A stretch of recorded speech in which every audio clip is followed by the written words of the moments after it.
This week's episode of One of a Kind with RVD is presented by Get Blitzed. That's get-blitz.com.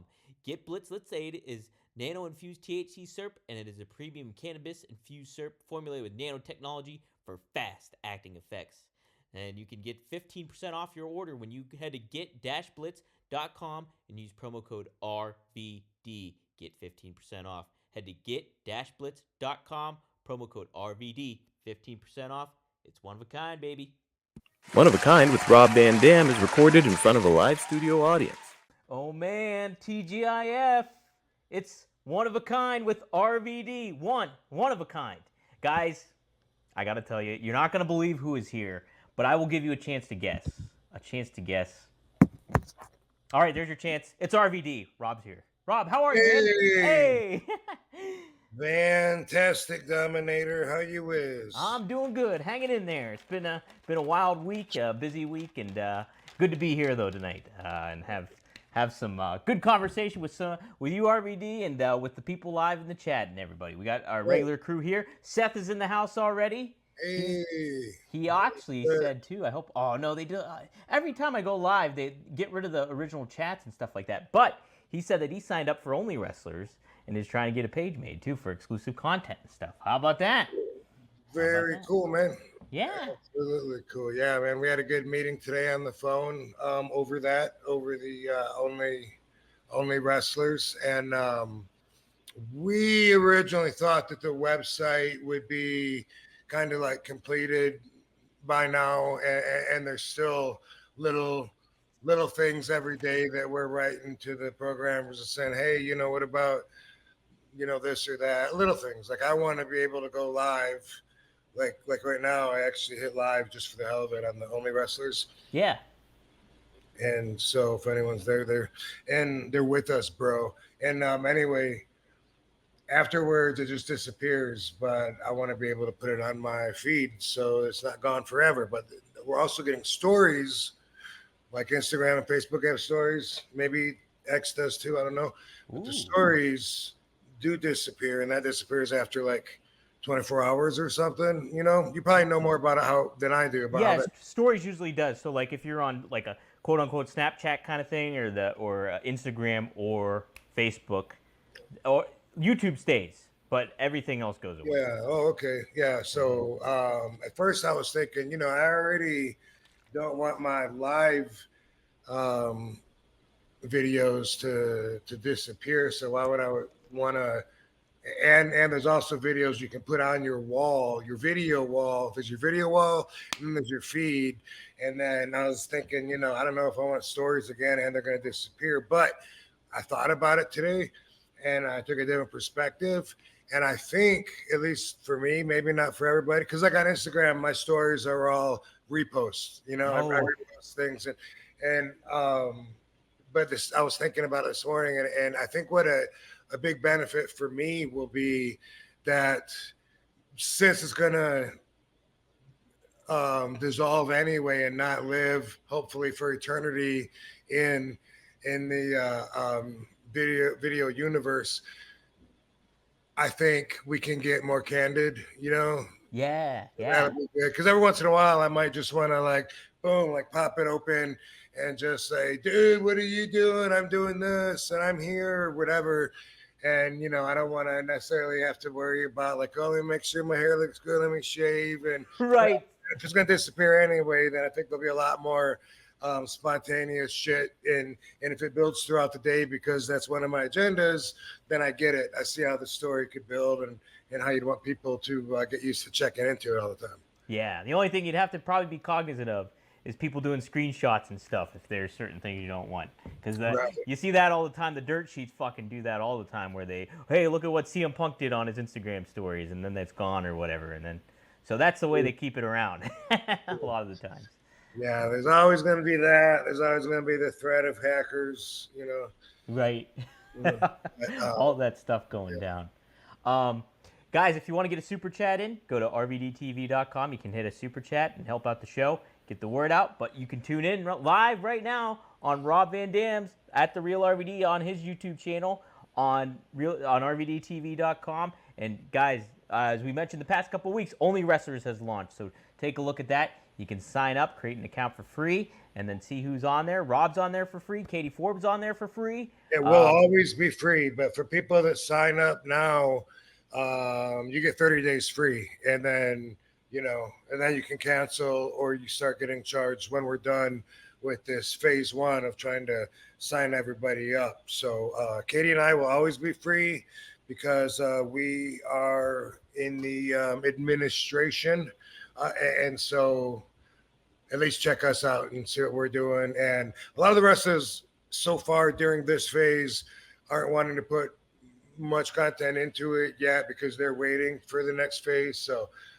everyone just expect that and have patience, but it's cool. And the numbers are going up, and as long as they keep going up, then it's doing what it's supposed to do. Yes, exactly. And y'all can get paid by referring people. That's it. You guys get a special code that you can use and send to people, and then once they sign up, like if a wrestler signs up, how much percentage do they get of that? 5% for 12 months. So it's the wrestler to wrestler, also the fan to fan. You're a fan, you sign up as a user, you get this referral code, and your buddies, even if they were going to sign up anyway, say, hey, use my referral code. Why not? Put 5% back in your pocket. There you go. Why not? A whole 12 months, 5% of what they spend. So say if I had a buddy sign up, and then they started subscribing like Sabu or Chris Masters or bought John a couple Morrison. T-shirts throughout the fucking year. Yeah. A couple pay-per-view requests, cameo like birthday shout-outs, everything. Yeah, you get 5% of everything for 12 months. And I did the math. And for every 25% that you get, guess how many percents you got? 100? We'll go comment. That's what I got too, by the way. Okay. Because I'm horrible at math. Yeah, that was the end of that equation. You're right. We're doing some Steiner math here on the show. Yeah. Maddie, Super Chat is working. You go to rvdtv.com and you can use it. Or it should be working at least. Kaiju, what is it? It is Only Wrestlers, Kawaii Kaiju. You sign up, it's kind of like OnlyFans, but for wrestlers. And there's all of these different accounts you can sign up. You can sign up as a fan and subscribe to certain wrestlers that you like and that you're a fan of and stuff like that, and support their content, and they give you exclusive content behind it all. And then and also Kawaii Kaiju. Besides it being a platform for the fans to support and follow their favorite wrestlers, we're also building a community together. So all the followers, they become with us the association, and the association moving forward is a wrestling company. So literally you're going to be building a wrestling company with me from scratch, up to as far as it goes. And there's a few of us owners that have experience on the other side of the coin of wrestling, running shows. I myself did it from 92. No, I'm sorry. Well, I was part of it kind of in 92, and then 93, 94, used to run like in Georgia and the Carolinas with a partner. I learned a lot, but one of our partners, that's what he does. And in fact, we were going to start out with the shows. That was going to be, that was the first idea. When we had this one particular meeting, and they said, Rob, what would you do if you ran a wrestling show? What would you do to make it different than anything else that's out there? And I said, well,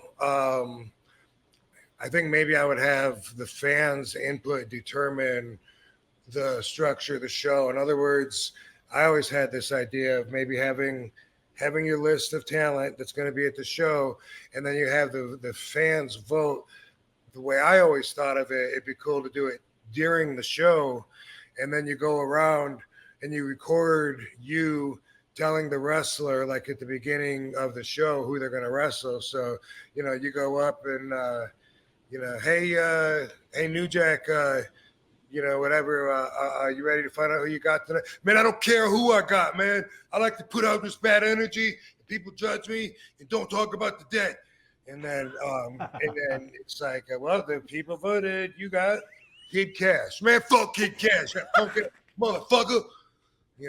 And I always thought that that was kind of the idea at first, and we talked about that, and then kind of scrolled it back and said, hey, let's do just the following platform to start out and to start building out, and then we'll start doing votes, which we'll start doing real soon. We're waiting for technical shit for the part of the credit card processing from the programmers is being worked on, and some of the plans are based on that. So extended free time right now. Anyone that signs up, you get 30 days free anyway, and then it's up to the wrestlers if they want to charge or what after Columbus Day. But that's what we're doing right now.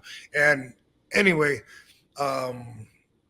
we at first will have them vote on small stuff, maybe some of the rules. What should the rules be of onlywrestlers.com? Because there's two different schools of thought. There's one, you got to make it only wrestlers and the wrestling industry and keep it in-house like that. And then another school of thought is the more the merrier. If someone can join on as a creator and they can bring followers, then it's better business, better numbers. And our family tentacles reach outside of the industry, especially if there's people that have appeared on Raw or something that, and so, I like that. I'm trying to get that everyone to agree to make that our first vote, but it's probably going to be another week until we start the voting, but it's real organically. It's on the grow, and it's just everyone I think seems to understand and be patient so far that's signed up, because we haven't found any complaints. That's good. Yeah, that's it. And this we're just get a good ground foundation kind of going thing is always good to do. If you got complaints, we want to hear those too. We want to know. Give the feedback out. Make sure we do better, because you're growing this with us, which gives it an agenda besides just following and supporting your favorite wrestler or signing on to be a recruiter and telling a whole bunch of people to sign up with your referral code.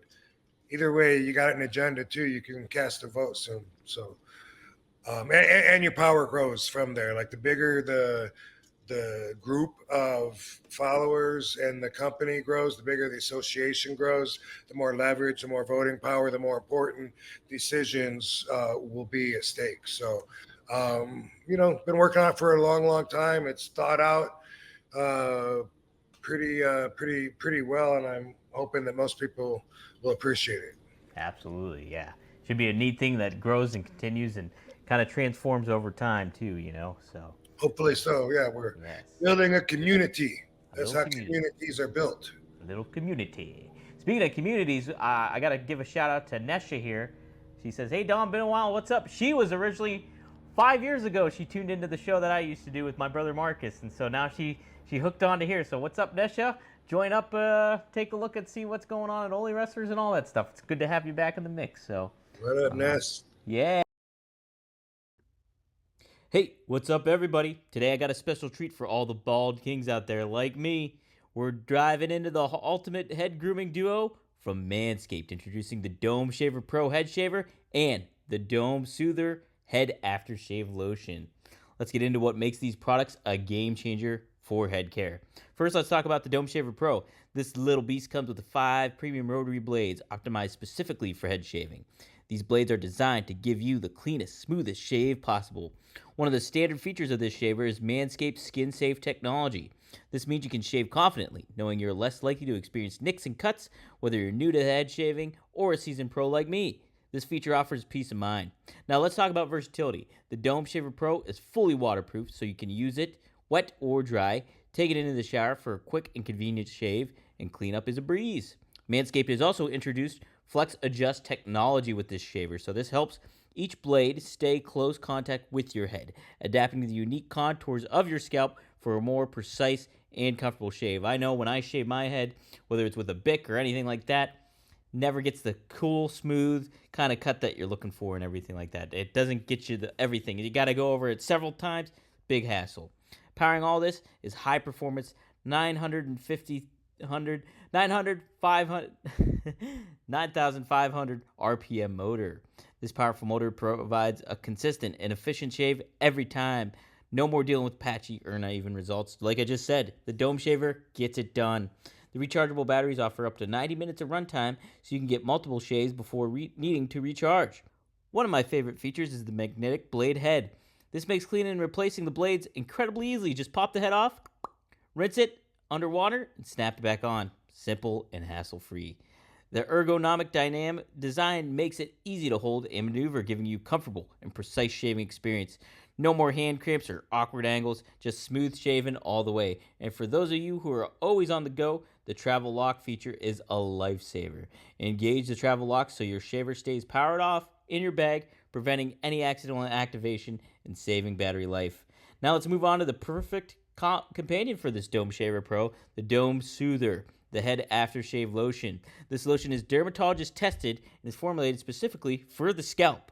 So it's infused with soothing ingredients like aloe, gotu kola, and colloidal oats to calm and nourish your skin and shaving. Plus, it has fresh and green light woods scent that is subtle yet refreshing. Ooh. So, get 20% off and free shipping with the code RVD at Manscaped. That's 20% off and free shipping with the code RVD at manscaped.com. No more juggling multiple look tools or dealing with subpar results. Just efficient, effective grooming wherever you need it. And I need it on this bald head right here. So, yeah, RVD, manscaped.com, 20% off plus free shipping. Yeah, and then we got Triple E. So here's a question. If people know in the feedback here, he says, has anyone else had an issue viewing the two videos Rob posted on Only Wrestlers yesterday? I don't know if my phone or browser, but every time I try to play, there was no video or sound. So keep things posted, guys, if you know something. Good to know. So I made a video. It was like 12 minutes and something, a little over 12 long. And I tried to load it like 10 times and it kept stopping. So I figured it must just be too big. And so I cut it in half and made like a 5 and a 7. And then they loaded. And then now I'm hearing for the first time that maybe they're flawed. I didn't look but I did notice, like they're just now, you got to look under my videos to find it. Sometimes I think it'd be cool to put that on the feed too. Somehow I just want the feed. I want people to know how active the account is, like if you go live and then it just disappears and no one knows because no one tuned in anyway, then it's kind of like a tree falling in the woods, like didn't make a noise. Who the fuck knows? Nobody was there to even, verify that. So what I'm saying is that maybe at least they should say last time Rob went live was, 3 hours ago or something. So at least people would be like, oh, okay, I need to tune in more. Something like that. Otherwise, maybe everything should go on the feed. I don't know. Now, Rob, so if you go live, does it just go away then? Yeah, you hit the X afterwards and boom, it disappears. Okay. Goes back to your profile. So it's not content that they can watch later on your channel or not? Not that no. Okay. I want it to be though. I'm trying to make one of the things, but it's not even on what the list. It's not on the short list they're working on now, but it's on. Hopefully they'll get to that also within a few days. They're in Thailand, and we give them a little list every day, and they tell us how many hours, and then we guess what that means. Is that is 40 hours like 40 hours straight, or is that like 8 5-hour days or 5 8-hour days, or how does that work? But we're but we're coming along, moving right along. So guys, get early on the ground on it. Onlywrestlers.com. Get a fan account. And so far the most excited by far creator has been Violent J from IC. He totally gets it. He's excited. He said he's been thinking about doing the same thing for a long time. Like the way he put it, a non-sexual OnlyFans kind of platform.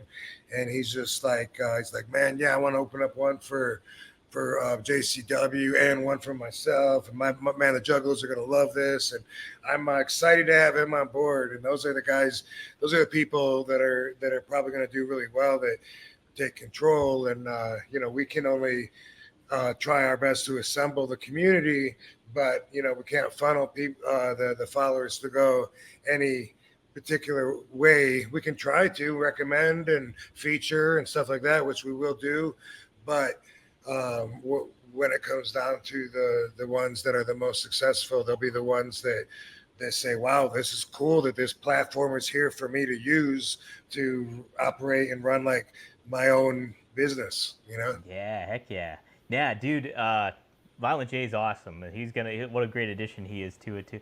The funny thing is too, Rob, like earlier this week, I just interviewed him talking about talking about JCW Lunacy, the show he has on YouTube. So guys, check that out too. Psychopathic Records YouTube, check it out. He's been plugging that, and he's got a good show going. So that would be cool. Looks good, man. I was impressed. I looked at that stuff. I love the graffiti on the canvas and the walls and how it all matches. And I love how the commentary isn't outrageous, but they just use adult language so it stands out as being kind of funny. And they go there. I like it. And of course, most of the wrestlers we're familiar with anyway. Right. Now, did you work for Juggalo Championship Wrestling before? Have you done? No, talked about it many times, and never really worked out the business end of it. So yeah. Pretty awesome though. Yeah, he's on top of things, man. This could lead to it though, because there'll be a point when we will have fans voting on what towns we should come to. Yeah. And I could totally see if he had a really big following and the Juggalos took over and voted and brought us to Detroit. That wouldn't suck. That wouldn't suck at all. But he doesn't just do it there. He does it on the road and stuff too. But I always think of the Clowns being in Detroit. Yeah, because he's based out of there. Yeah, run up and stuff. We started together, Did you really? Yeah, we started wrestling together, and he was one of the guys. Every once in a while, he would show up at the Sheiks, and then maybe not see him for a while. And then he was at one of my first shows in Indiana, and Fort Wayne, Indiana. I want to say it's my fourth show, but I really don't know. Might have been my second. I don't know. Damn, now I kind of want to know, but I think Vermont was my fourth also, which doesn't coordinate with the dates that the internet has on that one. But anyway, this was real early in the career. It's the second, third match, fourth match. This guy, Violent J, Joe Bruce, he had a character, Corporal Daniels. Yeah. Oh, you know that? He talked about it on Nash's podcast a little bit. Okay. So he wore an army gimmick, and we're at this armory in Fort Wayne, Indiana, and the show just starts. The lights go down, and the show starts. And for us, it's a big deal, even though there's 2 rows of people, because we're brand new kids, Yeah. And the very start of the show was him coming out. So the whole spotlight attention, everybody's watching him, see what's going on here. He comes out, and we had just before that had a situation called Desert Storm. Mm-hmm. If you're familiar with that. So it was some small war battle that our troops were part of, and it was all over the news, and it was in one of the Gulfs, I think. I don't want to start giving misinformation. But anyway, it was not that long before that, Desert Storm, and he comes out with the army gimmick, and he has these little flags, like little tiny, like on toothpick size, and he comes out and he goes around and hands them to everybody in the front row to be a big baby face, and then he rolls in the ring. Opening of the whole night, rolls in the ring, and he goes, "How about those troops?" And everyone goes, "Yay!" And then he's leaning back into the rope, and he decides he's going to run the ropes to warm up, and he bounces and he runs across and he hits the rope, and then he took a step or two of the next run tripped over his feet, and he fell. And as he fell, he dove right underneath the bottom rope out to the floor. And it was so fucking funny. I was laughing so loud, everyone in the arena could hear me, and he was laughing because he was embarrassed, and I couldn't stop through his whole match. And the whole next match, I was still laughing. I was crying. My stomach hurt so bad. It was like just one of the funniest things I'd ever experienced. And that's another inside joke that only me and Dango get now, but Joe will get it. How about the troops? And then boom, right to the floor. How about the troops? That was awesome. That's crazy. So I didn't know he started like with the Sheik and all that stuff. Yeah, I remember one time he gave me a cassette tape of Dog Beats, Wizard of the Hood. And they weren't even Insane Clown Posse yet. Did you know that? They were ICP used to be Inner City Posse. What? I didn't know that either. Yeah. Inner City Posse's got the Dog Beats, ICP. We got the Dog Beats. Doo-doo. That was like one of their, but it was really good though. I thought, like really talented. Like there was a wide range of all these different songs on this cassette tape. And I was like, Joe, like you need to stick with this, bro. You're way better at this than wrestling. And man, I gotta hand it to him. Like he was able to just do everything he wanted to, and he's like the best self-promoter maybe that I've ever met. And he does everything on his own terms. He was like, fuck it, we'll just build our own ring, we'll run our own warehouse, do our own shows, and do it our own way. And that's the way he's always been, and he seems to be pretty successful with it, Yeah, and it's his own label too. It's like he's not under somebody's label, I think. Psychopathic Records. Psychopathic Records, yeah, exactly. Yeah. Man, that's awesome. Yeah, such a good dude. I love talking to him. We only talked for like 20 minutes, but it was awesome, man. So props to Joe. Silent G. Friends forever. We had a little falling out for a minute, and then got back to, and then now both see the bigger picture and grew up or whatever. But he thought that I dissed him one time at the Philly arena, and I didn't, so it was like just a big misunderstanding. But he used to always, like, he'd call when I was in ECW and he'd say, hey, yo, Rob, when's the next time you guys are gonna be in Philly, man? We're gonna come out down there, dog. You know what I'm talking about? Like are you gonna come all the way just to see a show? Might be closer. No, fuck it, man. We don't care. Fuck it, man. We just want to see a ECW show, man. Fuck it, off the hook. And next Saturday, actually, and he would do that regularly, and he kept saying he was gonna come out. So when he finally was saying it for real, I didn't know the difference. I didn't know he's really going to come out this time. And he came to a show at the Philly arena, and he drove into the back parking lot, and he says that I was out there smoking a doobie, and he thinks that I saw him. So that's what the misunderstanding's been about. His story has always been that I saw him and then threw the doobie out, just went inside and closed the door, and then he couldn't get into the show. Oh, really? Yeah. I had a message. I didn't even know that. I had no idea that he was even there. But at the hotel, when I went to go to my room after the show, there was a note for me at the front desk that was something like, man, Rob, that was fucked up what you did. I thought we were friends. And I was like, well, what's he talking about? I had no idea, and it had to take a while, I think, till we both were able to look at that and be like, it was just a misunderstanding. I wouldn't have done that. There would have been no reason to do that, but I didn't. If I looked, I didn't know what I was looking at. Damn sure wouldn't have thrown a doobie down before it was walked in. Yeah, right. Dude, how often I do this shit all the time. Somebody's like waving at me, and I'll wave back, and then it's like they're not waving at me at all. Do that. Embarrassing. Dude, I do that all the fucking time. It's awful. My ego says, they know who you are, so they're yes, I'm the whole effing show. Yeah, you guys know. Whoa, how about that? I just happened to look back telling my story, and there was a person, and DB was back. No way. How about that? Good shit.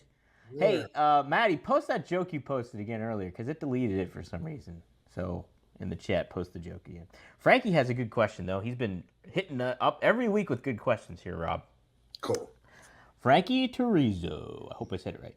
In WWE, there was a group of guys that hung out with you and looked up to you, leader for lack of a better word. If true, who was in the group other than Paul London? Was there a group that really looked up to you, Rob, and kind of followed what you were doing and stuff like that in the WWE days? Um,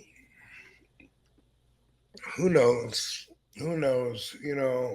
I would like to think that I like to think of Paul London and Brian Kendrick as younger guys that I think looked up to us. They like to smoke, and sometimes me and Sabu would be smoking with them, and they might ask our opinions on something that's going on in the show that they didn't like or whatever. And I think there's been a few times when we've been helpful for them. So I hope so.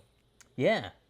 Yeah. Paul London I always like his attitude and kind of things like that when it comes to kind of Yeah. like the different kind of outside thinker mindset in a lot of ways. Nothing stands out like as one particular group of these specific guys. So, in situations like that, it usually just changes throughout time. Like back in ECW, it's easier to name the circle of friends that were passing the joint around because it was usually the same talent pool. But with WWE, you might be on Raw and then get drafted to SmackDown.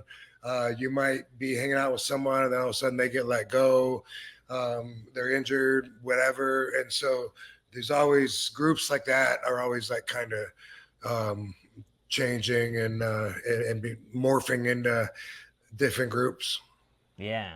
How weird was it like when you would be working with guys and then they would just kind of go away, whether that was on like a different brand or like to your point, they would get let go. Was that kind of weird to kind of get acclimated to in WWE, or was that just kind of always been part of the business in certain ways, even when you're in ECW and you're just people rotating in and out a little bit, kind of here and there, and getting used to that kind of thing, I guess. Yeah, I think it is. It's just that's part of the business. That's how it goes. So you got to get used to it. It's not one of the best parts, but it's something that is just true with it. You know what I mean? Like, say, on one hand, you're glad that it's not you that got let go or whatever, but also, you're mostly talking about a regular, consistent work with the same guys. So, like WWE, maybe you're with someone for a long time, several months, and then they're not there. But outside of that, in just the industry overall, then you're looking at boom, I'm in Germany in October of 2008. Too Cold Scorpio, one of my favorite dudes to hang out with and smoke with. What's up, dude? Good. Oh, man, good. Yeah, I think, boom, I like his vibe. It could be 2 years later, I see him. We're on a rooftop in Tokyo, Japan, in Roppongi, right? Hey, Scorp. Pick up just like where we left off, and it's not like either one of us were laid off. We just didn't cross paths, so it's kind of like that. Yeah, and like there's the bittersweet aspect of somebody leaving, but there's also the nice aspect of like, oh hey, there's Scorpio. And your paths will cross, as long as they're both in the business, your paths will keep crossing on and off, for the rest of your career, whether it's every week or once a year or whatever. That's just the way the industry is. Yeah, exactly. Yo, gang, I'm sure you've heard me and Rob talk about Mando whole body deodorant. At this point, we're big Mount Fuji guys. I first discovered it on a different podcast I was working for, and it really intrigued me. I even looked it up, and I took a look at the site, and man, looked like great stuff. So I was so happy when they hopped on to One of a Kind to be one of our sponsors. And you can use it on your whole body, guys. Yes, your whole body. It's dermatologist tested and gentle on all your bits. And it controls odor for 72 hours. It's clinically proven. So you can choose from 4 cologne quality scents, or you can go unscented too. But I love the Mount Fuji's my number one, like I said. Got the starter pack of the bar soap, got the deodorant, got the cream, And then I got the wipes as well. And so they're all great, though. They're all great. Probably my favorite, though, out of all of them, I just love the old school kind of bar of soap thing. I use it in the shower. Use it right after I get out of the shower. Use it when I needed some sprucing up, or I know I'm heading to the gym and just want to smell good at least for a little bit, or even after the gym. So, but I use it all over my body, too. All over my body. You know that Seinfeld scene? But, yeah, there's some great stuff about it. The different scents are bourbon leather, Clover Woods, Mount Fuji Pro Sport, and like I said, the unscented. It all smells really good. It's long lasting. The doctors developed it. You feel good going out knowing that you smell okay and smell great. So that's the great thing about it. But yes, Mando is my favorite product of 2024 going on, and I can't recommend it enough. And you're ready to make the upgrade to Mando, this is what you do. We got a special offers. New customers get $5 off Mando's best-selling starter pack with code RVD at shopmando.com. That is code RVD at shopmando.com. So, like I said, Mando is just a cool, it's not like an overabundant smell like of a product. It doesn't overpower you. And that's what I really like about it. It's like a cool, low-key kind of vibe to it all. And, RVD's all about the cool, low-key vibe, and so am I. So we're big fans of Mando here at One of a Kind Podcast. Can't thank Mando enough for being one of our sponsors. But, yes, go to shopmando.com. That's MANDO.com.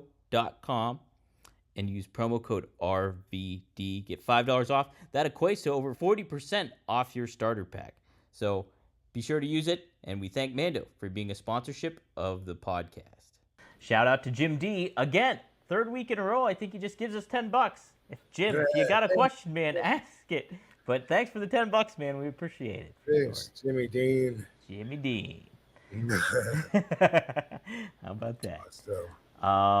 What else did I want to talk about, Rob? Oh, so wanted to get your opinion on some talent that is making some news. There's been SmackDown's on right now. If you guys are tuning in live to us, but apparently they released a little trailer, a vignette of like fast cars moving around, and now the indication is that it's the Motor City Machine Guns that are going to be making their debut in WWE soon.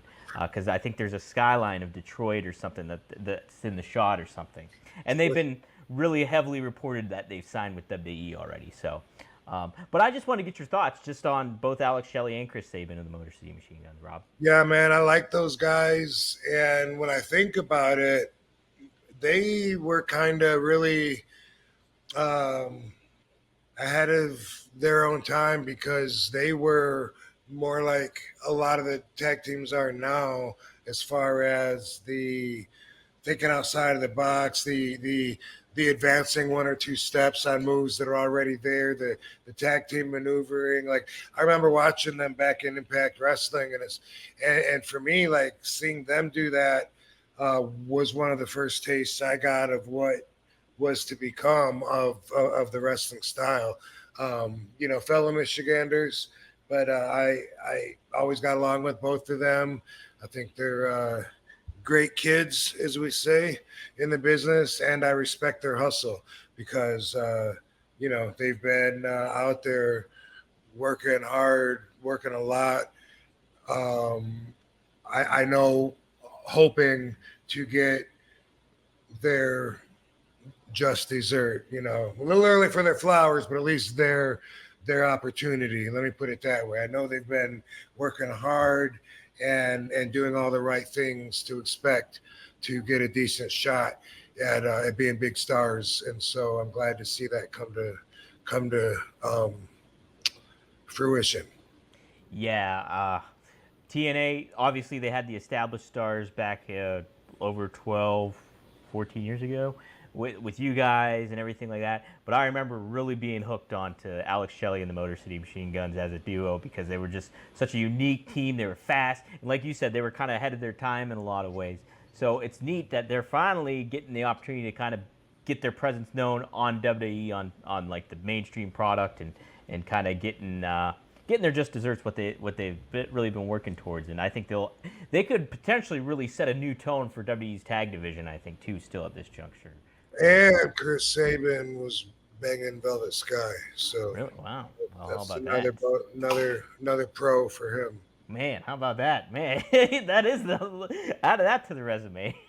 Yeah, You're going. they were an item. They were dating when first got there, and for a while at Impact, and all of them, they were all hustlers. Yeah, heck yeah, it's good stuff. And like AJ Styles was just returned on SmackDown too, so a lot of TNA stuff going down on the SmackDown tonight. So pretty darn neat, Rob. Pretty darn neat. This episode is sponsored by Blue Chew. Let's talk about sex, guys. Remember the days when you were always ready to go? Now you can increase your performance and get the extra confidence in bed. Listen up, BlueChew.com. Blue Chew is a unique online service that delivers the same active ingredients as Viagra, Cialis, and Levitra, but in chewable tablets and at a fraction of the cost. You can take them anytime, day or night, so you can plan ahead or be ready whenever an opportunity arises. The process is simple. Sign up at BlueChew.com, consult with one of their licensed medical providers, and once you're approved, you receive prescription within days. The best part, it's all done online, so no visits to the doctor's office, no awkward conversations, and no waiting in the line at the pharmacy. Blue Chew tablets are made in the USA and prepared and shipped direct to your door in a discreet package. They always say first impressions are important. What about lasting impressions? Blue Chew wants to help you have better sex. Discover your options at BlueChew.com. Chew it and do it. And we've got a special deal for our listeners. Try Blue Chew free when you use our promo code RVD at checkout. Just pay $5 shipping. That's BlueChew.com, promo code RVD to receive your first month free. Visit Blue Chew for more details and important safety information. And we, RVD and I, thank Blue Chew for sponsoring the podcast. Another Nice. group I wanted to talk about. So AEW was in Pittsburgh, Rob. I got to go to the show Dynamite this past Wednesday, and got to see not only Okada take on Danielson, but Ospreay take on Ricochet. But another big, so he had showed up the week before, but MVP's there now, and he brought in Shelton Benjamin, made his AEW debut. Nice.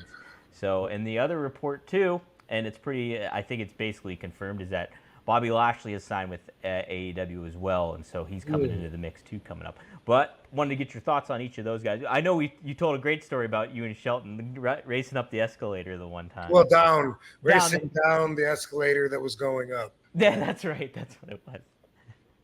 Yeah, well, like my first thought right now, I mean, Shelton Benjamin's, one of the best athletes in the business, very gifted, and MVP, he's a bad motherfucker, and I'm thinking like both of those guys, and who else did you just say? You said a third Bobby guy. Lashley was the other one. Okay, well, they're all black. They're all part of the Hurt Business, whatever. Hurt Business, right? yep. Mm-hmm. What I'm thinking is that if AEW is going to bring in wrestlers that are known for being good wrestlers, could that change the style in a good way to where it's less about breaking through tables and glass and less about diving every single match and more about really good like mat wrestling? Like could that be something that could be a byproduct of bringing in guys like that? I mean, all three of those guys will roll with you on the mat and will beat you, will pin you. All three of those guys are great great wrestlers and very skilled in it. And I don't see any of those guys wanting to, dive over the top rope to put a guy through a weird glass sliding door that happens to be on top of a wheelbarrow next to the ring. Well, Rob, that's a great point, though. It's like those guys have established themselves as the credibility and legitimacy, and so it's like you get those guys in the mix. It's going to change. There's such a rhythm. What people are used to seeing with AEW and what you're saying too. Rhythm is going to get you. Yeah. The rhythm will get you. Rhythm is gonna get you. And so, them kind of like changing it up, changing the pace and stuff. I hope it does. I hope it like they kind of add this other element to AEW that's kind of been missing from the product, and that obviously all this athleticism is awesome to see and cool, but it's also you get kind of desensitized to it, and a lot of what the stuff that they do. It's like getting somebody like a Lashley in the mix, or a Shelton Benjamin. Boom, you get that mat wrestling and all that, the size. It tells a different kind of story and conveys a different kind of element. And I think that would very much add to AEW for sure. So hopefully they do really embrace that aspect of it. Yeah, I mentioned when I was at SmackDown, I totally got the feel just from that one match that's what they were more about, was simplifying what they were doing out there so the actions had meaningful context in moving the story forward, and the fans knew right where their spots were to cheer, and they were happy to do it, and it was just like so smooth and positive and good, and I got that just from watching that one tag match with Randy Orton and Kevin Owens. And then in my mind I'm thinking maybe that's what separates and is going to separate WWE from AEW. But now when you tell me this about AEW, I'm thinking that AEW, it is what it is. It's going to be whatever it's going to be, but whatever that is might not be just committed one way or the other. Hopefully, I don't want to say commit just to the, furniture breaking wrestling and stuff like that, but in blood and all that. What does it matter what I want anyway? But I just, in my opinion, I just thought that if that's what they want to do is be the FMW of the States and shock people, then good for them. But for me, I liked the idea more of wrestling, telling the story with what you're doing out there, being connected to the crowd, and a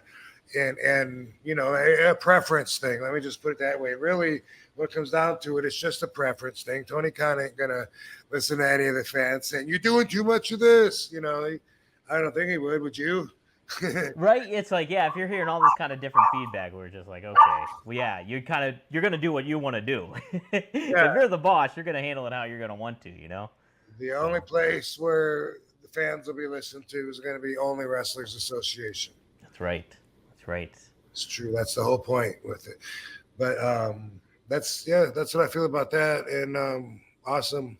Those are some good talents to acquire. Absolutely. And did you hear the news too that AEW did announce their TV deal too? So they're back. They're with TNT and Turner for like 4 more years now, it appears. And nice. So yeah, it's all, and people. There's all that wrestling tribalism stuff that goes down on whatchamacallit on the social media and stuff like that, where it's just like, oh, I'm all WWE or I'm AEW.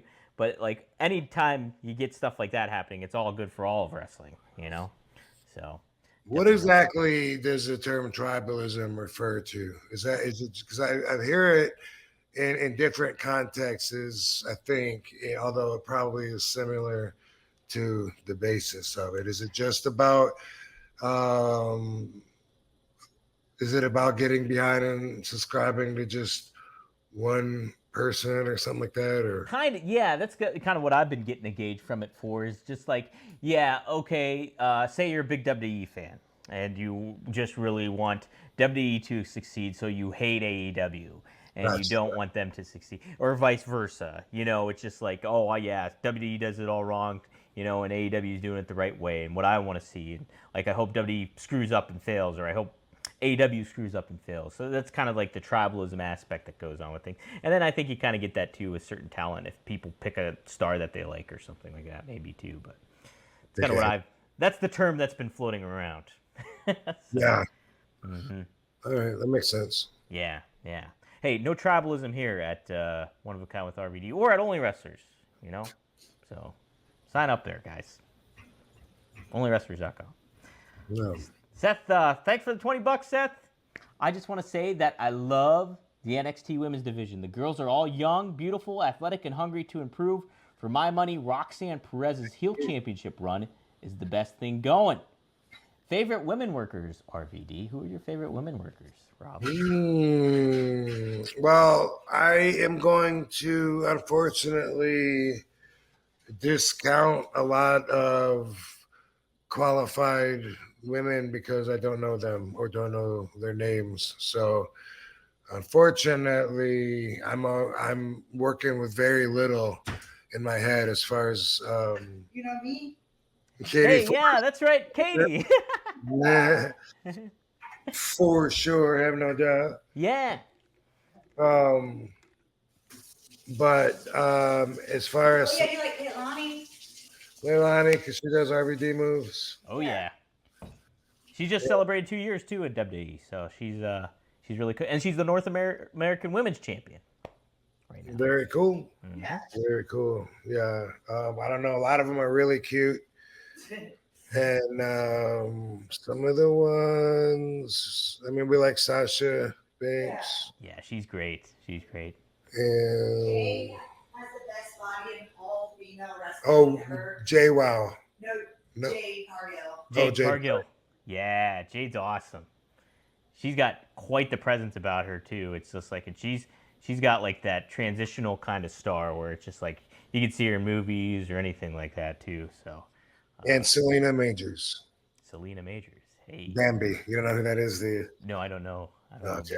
She wrestled as Bambi, also Selena Majors. Oh. She was in the first few seasons of WoW when he used to do a season every 12 years. Oh, really? Yeah. All right, I'll have to. I worked with her a lot. Yeah. There you go. There's some good ones. Yeah. There's a lot of good women's wrestlers. Yeah, that Seth, but I'm with you too on the Roxanne Perez thing. Her heel championship run has been really, really good. And Paige. Paige is great. Paige got such a good attitude too. I like how she goes against the grain a lot of the times and all that kind of stuff. I do enjoy her work too for sure. Man, there's a lot. Yeah, there's a lot of good women wrestlers out there that can really get it done, Rob. So it's definitely the women are way better than they used to be, and so like the women that I know personally from, like, say, the WWE era, what, like Trish and Lita. Yeah, and Tori and those girls, they're all awesome, and I love knowing them. But when it comes to wrestling, the style they were doing was nothing like the style that the women are doing now, which, it's good because the women wrestle. It's good when the women can wrestle and bring it like the men, but when you watch some of them try to do shit that they shouldn't be doing, like hardcore stuff, doesn't always come across. At least from what I've seen. I mean, I've seen like showcasing of fuck ups, like on Instagram and shit. But when I see that stuff, I'm like, oh. And when I repost it, usually what I'm thinking is they should stick to what they're good at. Like what are they doing? Like trying to steal my Van Daminator and then selling it when it, they put their hands up 4 feet from their face. And, some of that stuff is just like, wouldn't have been okay back when it was protect the business first. And so I get I don't want to say irritable, but when I watch stuff like that, it gnaws at me. Oh, hell no. It gnaws at me. It makes me, just like think like there goes the integrity, the fabric of what we were about. Like it's just dissolving right in front of me because people that have been working 2 or 3 years are trying to do stuff that someone should be doing at year 9 or 10, maybe. Rob, do you subscribe to I know it's different for everybody, but do you subscribe to the notion that like it usually takes somebody about like 5 years to kind of really get their groove, or is that kind of contingent on the person themselves a lot of the ways, or do you overall think that's the right process or thought process? I think I mean, everyone's a little different, but for the most part, 5 years. If you've been working under 5 years, you're green. That's That's just what green meant, was that you got less than 5 years experience, and that's working consistently all the time. Yeah. 10 years, you're a veteran. Yeah. Okay. Okay. That's Cool. the old school way. And then now, they got guys that have been working 2 or 3 years, and they're putting them on TV with championship runs. And I guess it's because it doesn't matter as much if they're not ready, because everyone's expectations of the actual credibility of what they're doing is like at an all-time low, because it used to be these guys were in the ring making money off of everybody, thinking they really hated each other and were really fighting with everything they had, and they did everything to keep that. It was like secret society shit. And now, like it's because there's never been an easier time to get into the business, and because fans who thought they knew everything that was going on are now in the business and or running the business, and they're like or running their matches in there. And so they're, because of the way that they got into it and the way they always thought about it, they now made it more like what they thought it was than it actually was, because they're the ones doing it. Yeah. And because they think that they're playing to a crowd that knows everything that they do. And so all of that comes out to me in their body language, their execution, their commitment to what they're doing. Yeah, it's weird to look at it that way, but you're right, because it's like you guys, Sabu and you, like getting in the secret society, like working with the Sheik and stuff like that, and having it so closed up, and like kind of exclusive in a certain way. Now people see it, whether they were playing video games or watching it or both, and then they get into the business. Maybe they get a little bit of training, but then they have their own mindset of this is how wrestling is and this is how it works, and it's not. It's almost like I don't want to say like a facade, but kind of like an overlay, a layer that's not necessarily real or legit to it, So there's that aspect removed from what you guys were doing, basically. It seems. Yeah. So like, so fans that believed it was scripted get into the business, and guess what? Now it's scripted. I haven't been handed a script unless it's just dialogue to do a promo, and it's like they write something, but it's a suggestion for me to work with. Besides that, I've not gotten the script, but I even hear other wrestlers do interviews and say that their matches are scripted. So I don't know. Maybe some wrestlers and promotions maybe actually have scripts. I wouldn't doubt it, because they were fans thinking it was scripted that worked their way in, and now they're doing that. And like I said, they think that they're playing to a crowd that has the knowledge that they had. So now it's more scripted than it's ever been. But also, is it actually scripted sometimes? Maybe. I don't know. I mean, I did have one promoter. It was well, I don't know if I should bust her, but I was talking to her wrestling class, and I used this point, but it was a long time ago. Like, must have been 10 years ago. It seems like at least 8 years ago. And anyway, and I was telling them, I've never been handed a script, whatever. And afterwards, it was Marty Funk. She said, you know how you said that? She goes, we actually do give them scripts. And I was like, are you serious? Like, because they do little shows down there with their wrestling school. She gives them scripts. So I wouldn't doubt it if other organizations or promotions or whatever maybe do that because they think that's the way it's done or whatever. But I can say in 35 years of wrestling, I haven't seen it. I haven't been around it. I have no reason to believe for sure that anybody does do that. Although I do have that little piece of evidence 10 years ago that Marty used to do.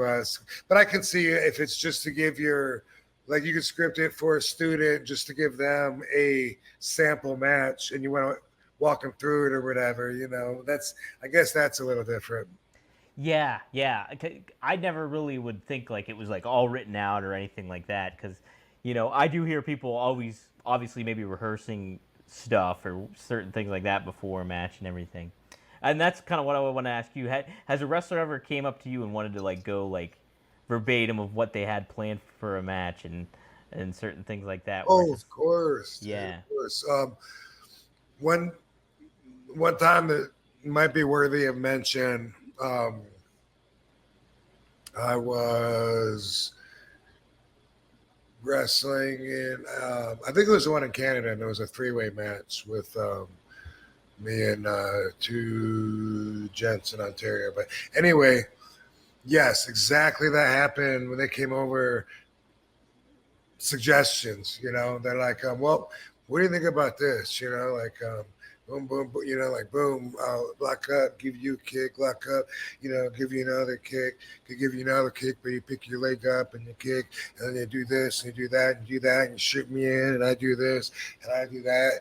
And I was just looking at him and I was like, man, this dude is fucking nuts. And I said, well, I said, what about the story? I said, it's easier to fill in the blanks if you first have an idea of the story. If it's a three-way, are we all, starting out feeling each other out? Is it going to be one heel taking a powder? Is it going to be two guys just jump somebody?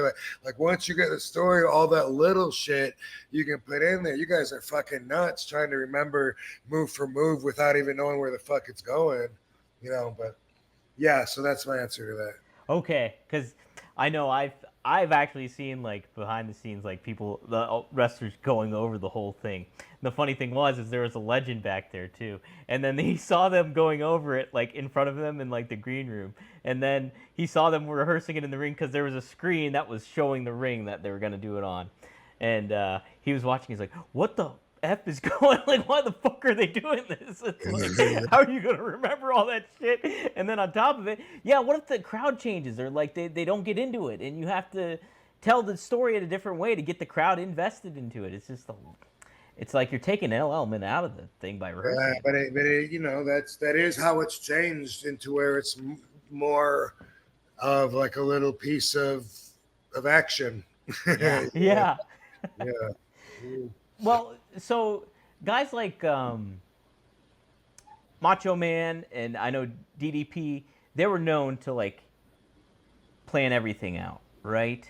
That's what I heard. Is that they Never okay? worked with either one of those guys. Yeah, so I think they really like I think like Savage's match with Steamboat at WrestleMania 3, that was all like laid out beforehand. They did No, I that. got you. I mean, Yeah. a lot of guys, that's how it is now, and I would think that's more the preferred way now. So maybe when they say scripted, maybe they mean in their head.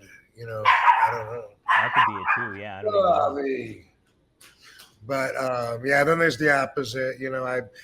I've been doing a lot of interviews lately, and this comes up sometimes. But when I wrestled the Undertaker on the Loop several weeks, we had cage matches, and I wouldn't have to even see him before the match. I didn't have to say one word to him.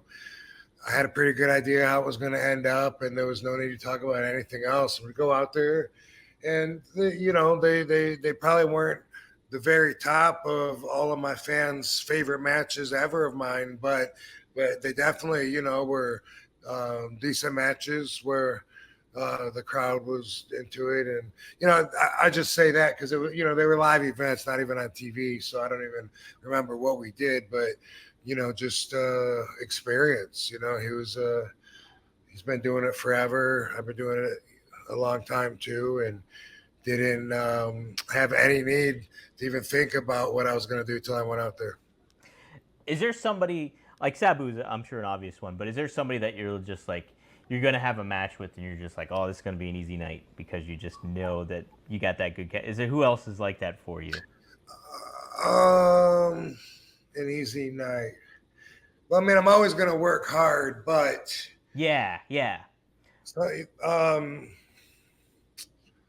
with Sabu, if he tried to put some stuff together, remember it, he would always forget it anyway. And if you tried to remember something in order, he would always do it out of order and whatever. So sometimes it was just like have a few cards in your brain, and then you don't know when you're going to pull it, you know, which one. And when we would tag, it would be like that too, because it would be like, you know, like, hey, let's have some tag team moves in mind. We can do like if I tag you and shoot the guy out of the corner, let's do that double springboard fucking back kick. Okay, cool. And oh, for sure, let's do the Rolling Thunder thing. We come over the rope. Let's do that one. And we wouldn't know when. But we'd have some shit in mind. Sometimes it was like that, and really any combination of it. But I wouldn't say it was always going to be easy. But I would always enjoy it. Easy. That's kind of what I mean, though. Who would you like? Be like, oh yeah, I'm gonna have fun tonight. That's yeah, kind of, a lot. I mean, Christian. I don't know why Christian comes to mind, just because he would always have a lot of really good ideas, and he was creative, you know, out there, and the stuff that he would think of, and he enjoyed that part of it. That part of I guess visualizing the story or whatever, and so sometimes when it'd be with somebody like that, I would know that we're gonna have a kick-ass match, and I would also know that I'm probably not gonna have to be controlling everything so much as I might with someone else, because he's already gonna have like such good ideas. You know what I mean? Yeah. No, he seemed like a very obviously like creative person with what he's doing now in AEW with the father figure shit. It's very funny and very heelish. It's really good stuff. But yeah, Christian seems like an amazing one to have there too, for sure. So nice. Rob, did you want to show everybody what you got? Yes, I do. So yeah. So I got some packages to open from Greek Glass. What is that? Oh, I still owe them a video from the glass pieces, which we've already shown on here, but I got my letter opener here. Look at that thing. Yeah. Oops. Oh. That was not the computer. I thought it was a table. All right. Anyway, this is a small box, and I have also a big box. Oh, so yeah. Let's see what they sent. Damn, I should have pre-cut this one. Gimmicked it. Gimmicked it already? Yeah. I'm not real good at opening letters and boxes without just tearing into them. I'm the same way. Okay, these are little bowls, little sliders. No need to nice, but I mean, let's not be too dramatic. These are going to go to some pieces that I believe are going to be in the other bigger box. So that's what these are. It's bowls, sliders. Whoa, even like multiple. Look at that. That's when that's when you really appreciate the artwork and want to watch the water go through. And does it actually filter too? Yes, it's actually functional.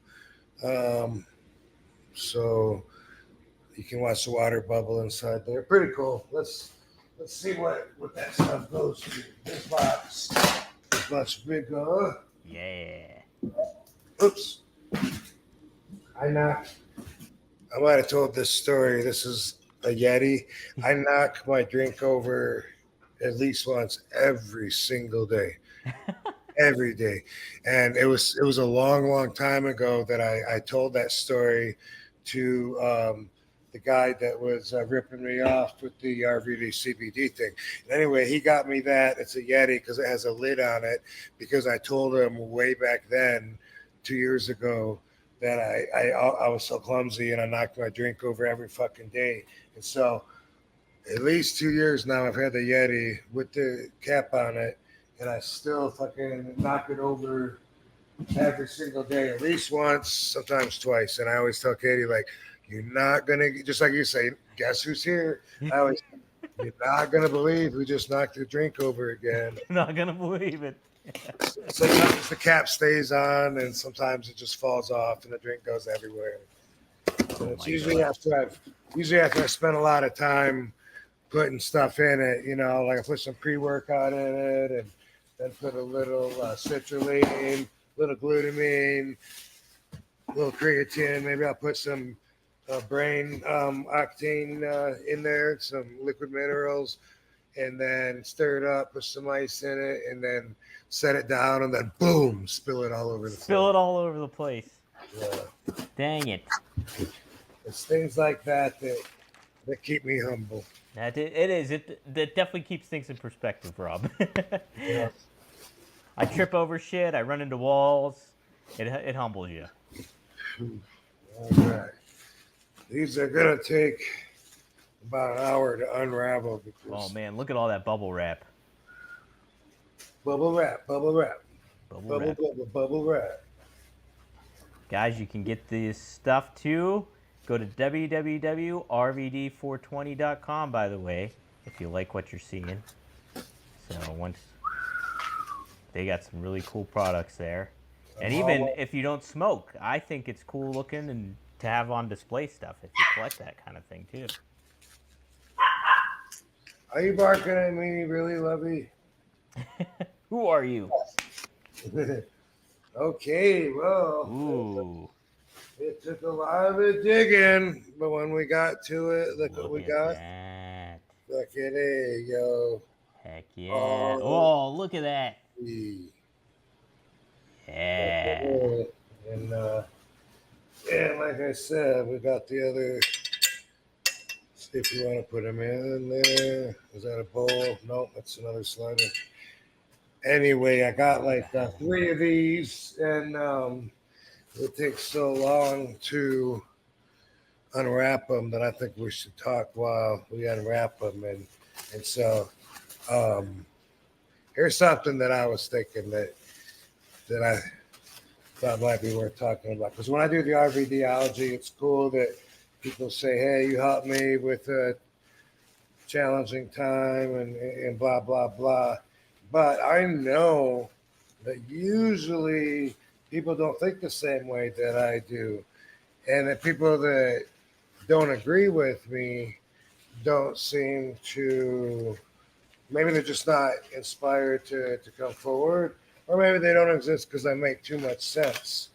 So what I want to talk about is just that. Like, do you think that you choose what you believe, or do you think you're subject to believe certain things based on your own values? Okay.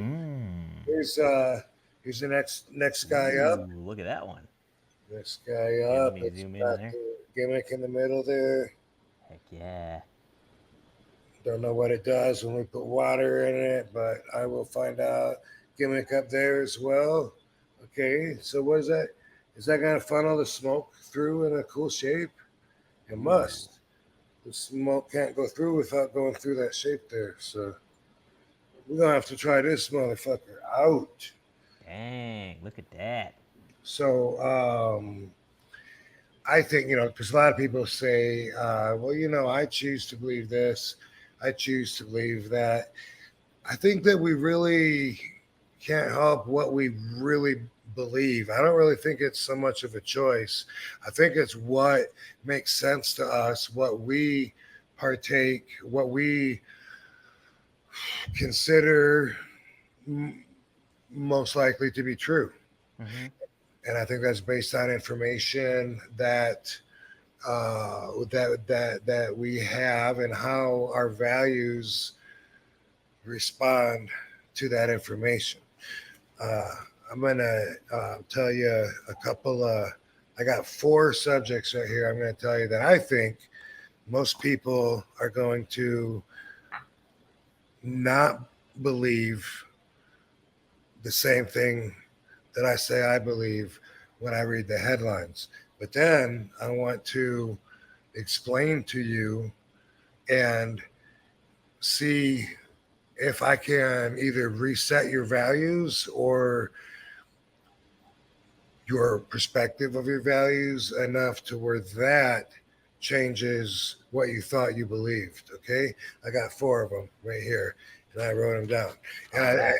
And hopefully these hopefully these won't become the headlines to sell the videos, because they're gonna sound negative. And I know it gets some video hits, but also most basic thinkers don't watch the videos. They respond just from reading the headlines, and then they say, RVD hates Rock's punches. What's he think about his punches? Doesn't he know? Yes, I talked about that. That's exactly what the video was. But people don't care if they sound stupid or ignorant to people that do know what they don't know, because, as you know, there's no accountability in today's world. Okay, but here's four things I want to run by you that I thought of. I think when I say it, you're gonna say, "Fuck no, you're wrong. You're wrong," and then maybe you'll continue to feel that way. Maybe you won't. Okay. Um, okay. Well. Okay. So number one, I think that how can I word this? I should have thought about this specifically. Number one, but sometimes the black card is thrown out too much. I'm going to warm up with this because maybe people won't disagree with me on this one, but I definitely have empathy for the path, the life, the struggles that Black people had, and so I know that it's a constant fight, and when they can get little W's, it means a lot, and it means different for them and their community based on the bullshit that they had to deal with in the past, i.e., slavery and segregation and prejudice. Okay. However, sometimes if a Black person is accused of something, they automatically will say it's because they were Black, and who knows if it was or not, right? I think that exactly about the Hulk Hogan situation with the model.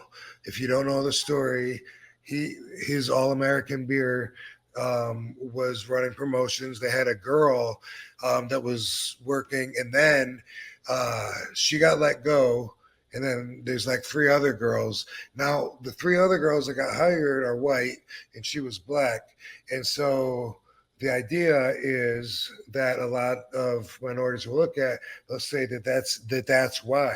But that's really not enough evidence for me anyway to know that is why. Because, what if she was Black and also she wasn't good at the job or whatever? But what I understand is that the agency that the Black girl worked for had decided not to work with Hulk, and that whole agency was no longer part of the job, and that's why these three new girls that got hired were part of a different agency. That's the way I understand it. But either way, I was watching an auditing video, and that's what made me think of this, because someone is pulled over and asked for ID and all this, and they start right away with saying, well, what you pull me over for? No, it's because I'm Black, isn't it? And it stood out to my mind, like, man, you might sound like a if you say that sometimes they say that when it's not true, but sometimes they do. In that case, that is a reason that cops do pull people over. Are you leaving? Yeah. Okay, see you later. See you, Katie. Okay, see you, dude. See you in a while. Hey, y'all. Hey. Hey. How you doing? Good. Good. Love you. Have fun. Thank you. Anyway, that's not my favorite of these anyway. That one, once I read it, I'm like, I could have thought about that a little lot more. But here's one for you that I thought of. And it's along the same lines, actually. But what do you think about this? Like, I think when I really pull it out, and not literally physically pull it out, but I mean when I really like stretch out this thought and I really try to look at it and study it, I think that you don't have to be in order to use the N-word. Boom. I expect people to disagree with me right here. I expect you to, because I would have thought before, yeah, well, I mean, if that word comes to your mind, then that means that means, that you're thinking of them, the black people, as being like lesser than you to even pull that out. That's what I used to think. But when I really, like I said, when I really studied it and thought about it, um, what if instead of calling somebody the N-word, what if you call them fat ass because they're really heavy? Does that mean that you have to hate all fat people?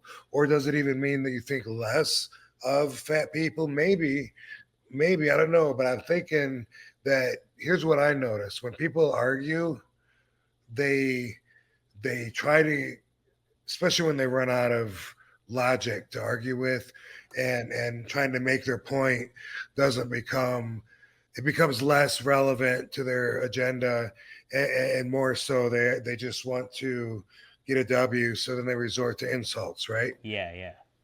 Happens all the time. I can see where that could happen, where someone would use the N-word just because they're trying to stoop low enough to try to get under the person's skin. And when they're going back and forth, if maybe they come to a point to where they say, hey, I'm going to try and use a word that I know is going to offend this person. And so in that case, I think then it would be just like if you were like, yeah, what are you going to do, baldo? Now, the guy being bald has nothing to do with what you're arguing about, but it's like, it's an ignorant habit or instinct, something that we go to. It's a shameful one, I think, because especially if I'm calm enough to remain on the other end of it, arguing about one thing, and then pretty soon the guy starts bringing up working in a company where jobs are being offered by blowjobs and shit, and it's like, what the fuck are you? So anyway, if you get the point. And I'm not saying this just to lose fans, but I'm just saying that I'm not usually, I think, different than other people. But if you stay with me and you agree, which I'm going to check and see what they're saying in the chat room here. But I said I got 4 of them. That's 2 of them. I think it could be. Now I used to think it had to be. Otherwise, it would never come in your mind. You're thinking lower them, but really, I think it could be that you're thinking of looking at someone, scanning them. What can I do with this person to make fun of them? I'm going to make fun of their mustache, or call them big ears, or nerd, 4 eyes, whatever. It has nothing to do with anything, but I'm trying to hurt the guy. That happens a lot too. Okay, here's something that I don't. This is one thing that I think that I've noticed. So entertainers, all of us, it's if you don't know, the whole entertainment business used to be considered seedy.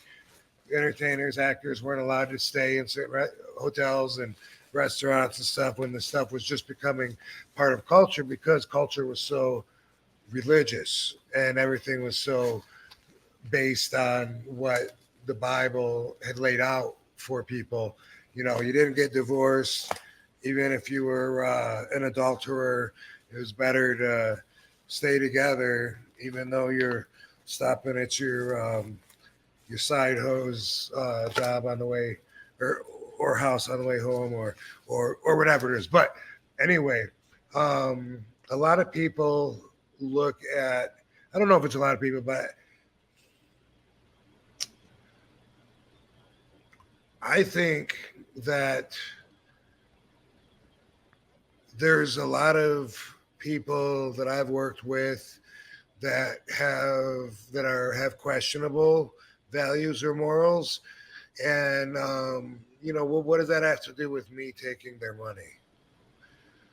And that's something that a lot of me and my peers had to put up with. You guys are hearing about the scandals in the companies. What about what about the thoughts about like, how could you work with this guy knowing that he did this and this and that, But if I didn't really see this and this and that, then I don't really know for sure. And we have a way of basing our relationships with people on just firsthand and how they've treated us. And when it's something like wrestling, where you wanted to get there your whole life, then you get there, you're not gonna be as quick to run out the back door just because things happened there or might have happened there that you didn't agree with. What's that got to do with you and your path there? Maybe nothing. But this is where it gets kind of also, by the way, check this out. RVD. Ooh, that looks good too. Ooh, yeah. That's one of the, I think the original ones, right? One of the original 3. It looks, yeah. Well, it looks like the kind of like the tiger striped. Reminds me of that because of the yin yang and because, and because it's orange and because of the RVD. Yeah, it looks sweet. Yeah, but anyway, one thing that I noticed is like I when it comes to adults being with children, totally scummy. But I noticed that the whole subject of it really, really gets people hot. Oh yeah.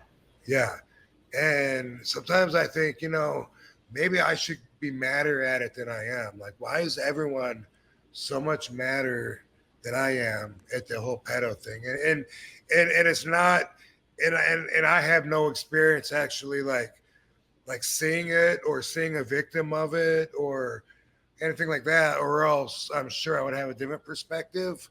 But there's some people, even in the industry, that are known for having a questionable, shady past. And some people, and I've even felt before, like, I never want to work with that fucker, fuck it. And then after a while, after time passed, and it was like, well, I guess their money's as good as anyone else's, and they're not going anywhere. And a lot of people outside of the entertainment business, especially, would not probably support those same thoughts. But for me, like when I hear that somebody, I guess, if I heard that they actually went through with it, that's a total different thought than thinking that they have the attraction towards kids. Because that in its own, I don't understand how people get mad at people for that, for just having the attraction, because I don't know that that's something they can control if they're not acting upon it. I always say, thank God I'm not into anything sick and crazy like that. That would suck if I looked at kids and thought they were sexy, But when someone does, and we're not talking about them actually, but just saying that they have these sick thoughts in their head, a lot of people want to just cut that person's throat.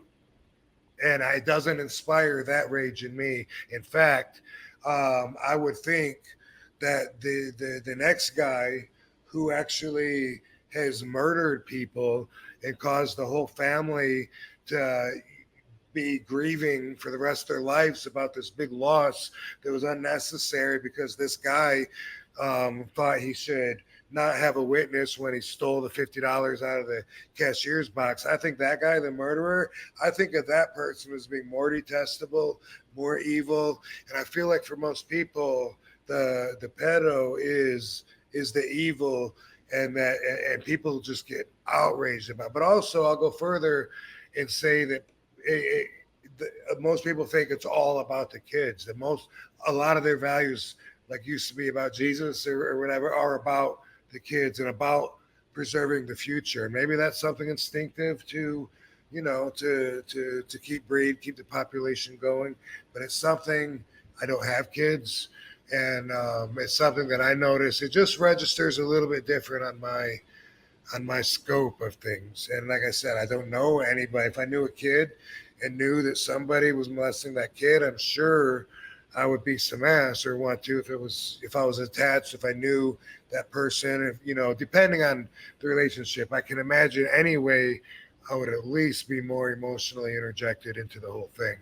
That fires people up. Boom. Just like being a good parent. If you, for a lot of people, they're saying, hey, you know what? He's a piece of shit. He was never there for his kid. I think, isn't being a bad parent a thing? Like, you could be a good parent. You could be not that good at parenting. Why am I going to hate you and think you're a piece of shit if you're not that good? And again, that's going to come to parenting values that a lot of people, I think, have inside of them. And I'm definitely not agreeing with these horrible people. I'm just explaining that I'm not as committed against them with everything without knowing more facts. And the other thing, you've heard me say this a lot of time. I say people say drugs are bad. I say drugs are good. Drugs aren't any worse than guns. Are guns bad? Are knives bad that are sitting in a drawer? Or is it the people that make them bad by what they do with them? Drugs are not bad. Even fentanyl has a medical purpose, and that's what they give you when you're in the ambulance. And I hate hearing about it in the news because it's always horrible. It always has to relate to people dying. They didn't know that they had that in the drugs they thought they were taking, and it is horrible. But to say, boom, drugs are bad is ignorant to me because drugs extend people's lives. They defeat and end illnesses and bacterial and infect all kinds of infections. Drugs on their own are a good thing. Abusing them, of course, is bad. So that's another place that I feel a little controversial in my position at. So I wanted to just point those out. I don't know if you agree or disagree with me on any of them, but I don't need everyone to agree with me all the time. What I say makes sense to me. If it makes sense to you too, then cool. Either way, appreciate you thinking about it. Some perspective to give. I certainly like when it comes to certain aspects of those things. I would say like calling some like if somebody made fun of me because you have to be to use the N word. Well, yeah. So with that, when that come thing, so like somebody and I called wouldn't me. recommend using it. Right. It has a lot of power in it. It offends people. That's the thing too. It's I think like somebody called me bald or makes fun of my I'm short or something to that effect. It hits a different way when somebody says the N word because it has so much context with history and stuff like that, and what it meant to a lot of people in the past, and then what it's referring to then. So it packs a heavier punch than if somebody were to just make fun of my size or how I looked or something like that, or like my lazy eye or whatever it may be. And then when I think about kids and stuff like that, it's like you look at it from somebody, Michelle, I think, put it in the chat here too. She said something about. Let me see if. Which on a broader scale, even the N word is about censorship. So if somebody says, a swear word over another word that means the exact same thing, that also could be taken in the same context as well. We give the power to the word so that then it becomes offensive and we make it offensive. Otherwise, otherwise, well, like penis could be just as offensive as cock or dick, but it's not. Those we decide that those are more offensive. You know what I mean? So sure. And then you look at I know even YouTube monitors like the C word. If you say the C word, they like flag you big time for that stuff. And so like there's aspects of that, and sometimes those just pack a bigger punch. I think with the N word, it's just obviously the history and all that stuff that goes into the play with all that stuff. They take that shit personally and think that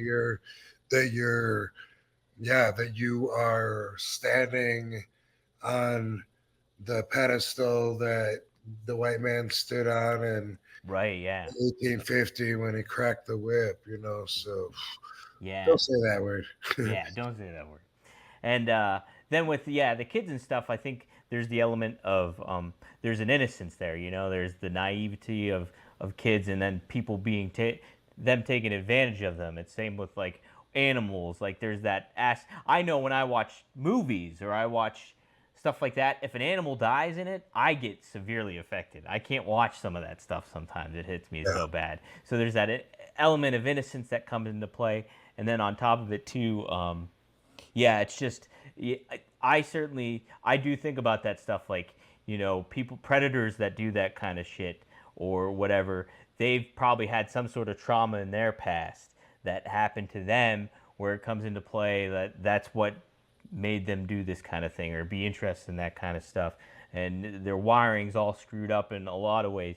So there's a certain amount of empathy, I feel, and there's also that certain amount of like, oh man, that's horrible. Like, and then like they gotta go through and they live a life that's very bad, and then they take advantage of, like, whatever they may be in, when it's like, you hear about the Catholic Church, or you hear about Boy Scouts or certain things like that, where it's just like they go in there for that intent almost, and so there's that certain aspect of like that person is conflicting with all that, I think, too. So I guess those are the elements that I kind of think about too when it comes into play with that kind of stuff, I think.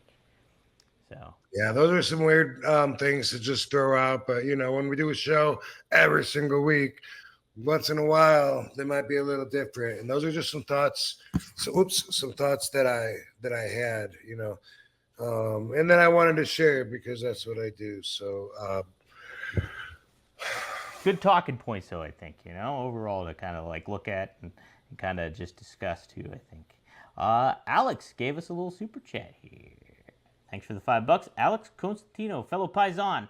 Rob, you and Booker T are my two favorite wrestlers. I feel like he doesn't get talked about enough as one of the greats. What's your favorite Booker T story? Is it the Shoop? No. I think my favorite Booker T story, we're on the road sharing a car together, and which we did. And back in the day, and he was a great road wife because we weren't all particular and anal about every dime that was spent, and it just made it easier because some guys, they'll have like 4 guys to a car, and then when they get gas, they split it 4 ways, and hey, the bill was $30, there's 4, but we each owe $7 and 50 cents. And anyway, me and Book, it'd be like, I'll get you this time and get me next time, whatever. We both like to pay anyway. We got along great. Like to smoke, didn't talk about business. It was pretty awesome. One time, Booker's driving, and we had a little extra time to kill on the way to a house show. And I wanted to stop at a gym. And Book was like, that's cool. He'll just wait in the parking lot or whatever. I was going to go in and work out, if I remember right. I don't think he worked out. But while we were heading down the highway, the traffic going in the opposite direction was just fucked. It was like almost stopped, and we kept saying it a few minutes, like, wait, hold on a second. I don't know if I'm telling the story, if it was that one that was backwards, or if it, hold on. We went to the gym. I worked out. Either way, afterwards, I took over the driving responsibilities, and as I'm driving to the town, we kept seeing that the traffic going the other way was all backed up, and I kept saying, damn, I'm glad we're not going that way. Look at that. There must be an accident or something. And, a couple minutes later, like, look at it still. Like, they are fucking packed. Like, holy shit, man. I'm glad things are going smooth this way. Fuck, I'm glad we don't have to go that way. And then it was probably 10, maybe 15 minutes into the ride, maybe. I can't remember what it was that made me second guess. Am I going the right direction? I thought about it, and I'm like, oh, no. I got behind the wheel, and somehow took us the wrong way. And now, fuck, I got to tell Book, we got to turn around and get in that fucking traffic. And, oh, my God, what a fuck up. And Book was pissed. He was hot. We turn around and we're in that traffic, and I try to do as good as I can. We're going, fuck, like at best, we're gonna get there, like maybe right at showtime when it starts or something. Like we're really hurting, and Book was so mad, but the way he showed it, he was just like so calm. He's just like, to be honest, I'd fire you if I was in charge. I'd fire you for this. He was dead serious.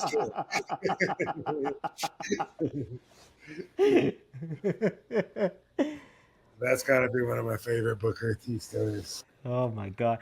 Yeah, I'm such a fuck up. There's a million stories of me doing shit like that, or especially over the. I guess I've calmed down, but I used to sometimes be like, oh shit, I'm driving up the ramp the wrong way. Like his semi trucks are coming off the highway. Used to be really unobservant, I think.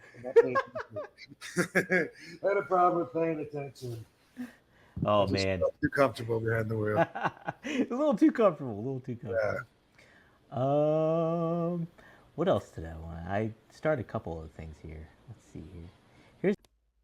Yo, Rob, we're going to take a quick time out just to say that this week's episode of One of a Kind with RVD is presented by Get Blitzed.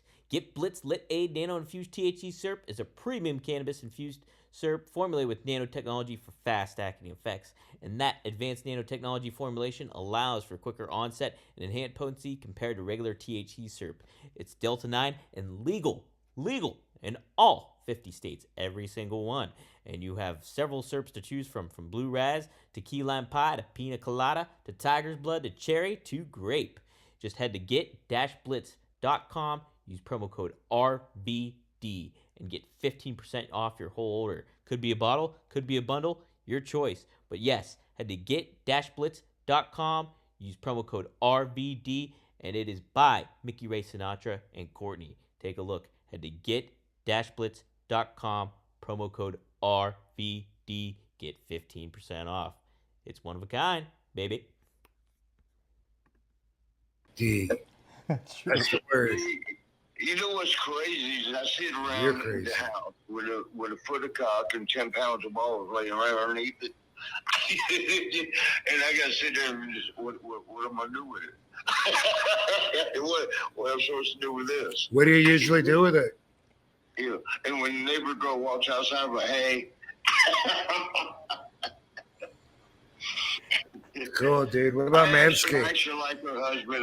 Not like that, but I mean, I like him, as a buddy.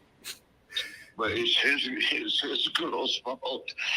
All she did was open her legs. I mean, but she didn't have to. What are we drinking tonight, Marty? What? What are we drinking tonight? What do you want to drink? I got everything. I got some Jack Daniels looking at me right now. Good spirits. Lots of laughing. All right, dude. Thanks for being a guest on my show. Hey, let me ask you something, if you don't mind. Sure. Did you ever feel like he was a racist? Say that again. Did you ever feel like he was a racist?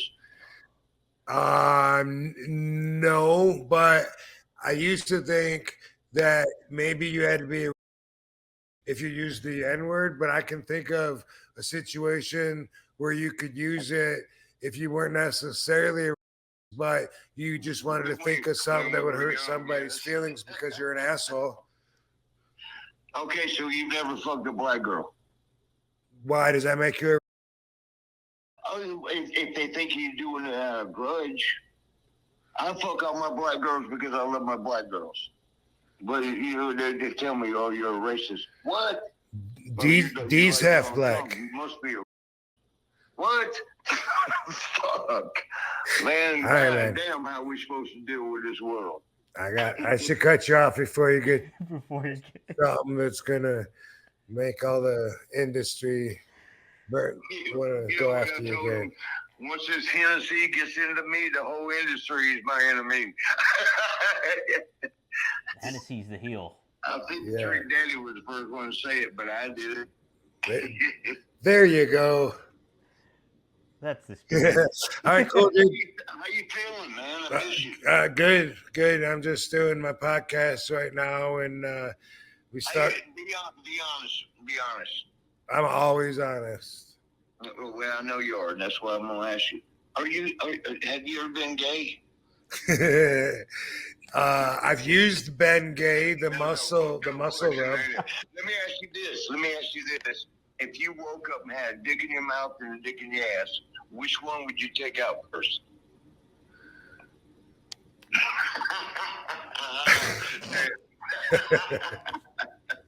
It's a fucked up question. Yeah. I was in jail, and that was the first thing they asked me. I'm like, shit, I'm going to have to hurt people. Did you ever have to put it to test? Yeah, say again. I'm sorry. Did you have to put that to test? What does that mean? What's her name doing, Katie? What's she doing? She's doing a photo shoot. Butter shoot. What the hell? She's doing photos right now. Photo shoot. I thought you said butter shoot. I mean, that means no. She's showing her ass. Stop. Hey, does anyone in the chat room have any questions for Marty Jannetti? Anybody got any chat? How do you deal with this? Because I've seen pictures. That's your. Are you married or dating? Married, I think. Are you? Who is this? Fuck, I don't know. No, you done fucked me up. Are you and Katie married or dating? We are brother. We're brother and sister. Okay, ladies, you're what? No, I didn't know the answer. What? We're cousins. I've got to remember that. I do fuck my niece. Oh shit! Is this on camera? Yeah. Oh yeah. And your niece is watching. I didn't really fuck her until last night. And you didn't find out she was your niece till 10 minutes before you fucked her, right? You know, there's a shirt out that my cat bought me. My cat, not Mustafa, Swaggy. He bought me a shirt, and it says, it's about the Dallas Cowboys. It got that star on it, and he goes, fuck around and find out. Marty, Alex Cosentino wants to know, did you ever do any booger sugar with Vince? I assume he means Vince McMahon, the head of the WWE. Well, that's the only Vince there is. But Is Vince Russo? But I can also tell you this. He got caught in the dressing room one time, or shower one time with Sean. Actually, it was him and Pat were arguing over who's going to get that dick. Who and Pat? Pat Patterson. No, who was arguing with him over who's going to get that dick? Yeah, they were like, no, I'm getting it.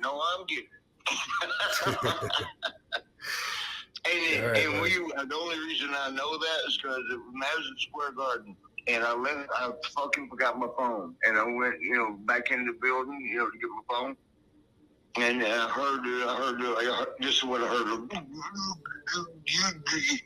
because her dick was going so far down the throat. But I walked down there like, oh damn, I didn't need to see that. And they told me the next day, we'll give you extra money. Don't you tell nobody. And Triple H married his fucking daughter. That happened in real life? I got myself in a bunch of trouble. All right, cool, man. What are you doing, goofball? Hey, y'all, all your fans out there. Hey, y'all. I'm going to go drink some Jack Daniels.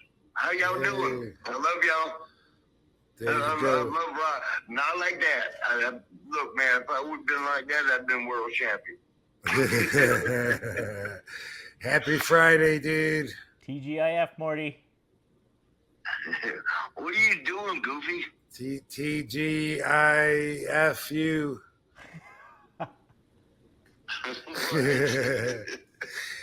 All right, cool. We're going to wrap up this podcast. got a roll of doobie.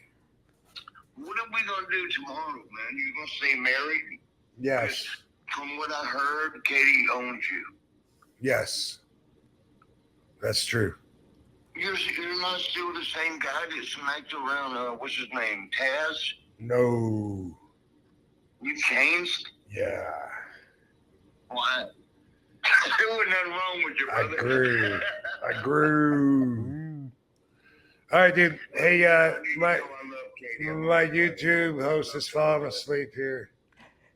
All right.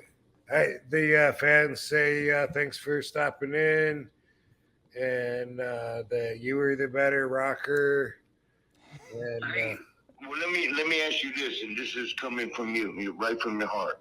Remember Ian and the other guy, the Rottens? Ian and Axel. Ian and Axel, I think it was. Yep. Yeah. What did you think about them?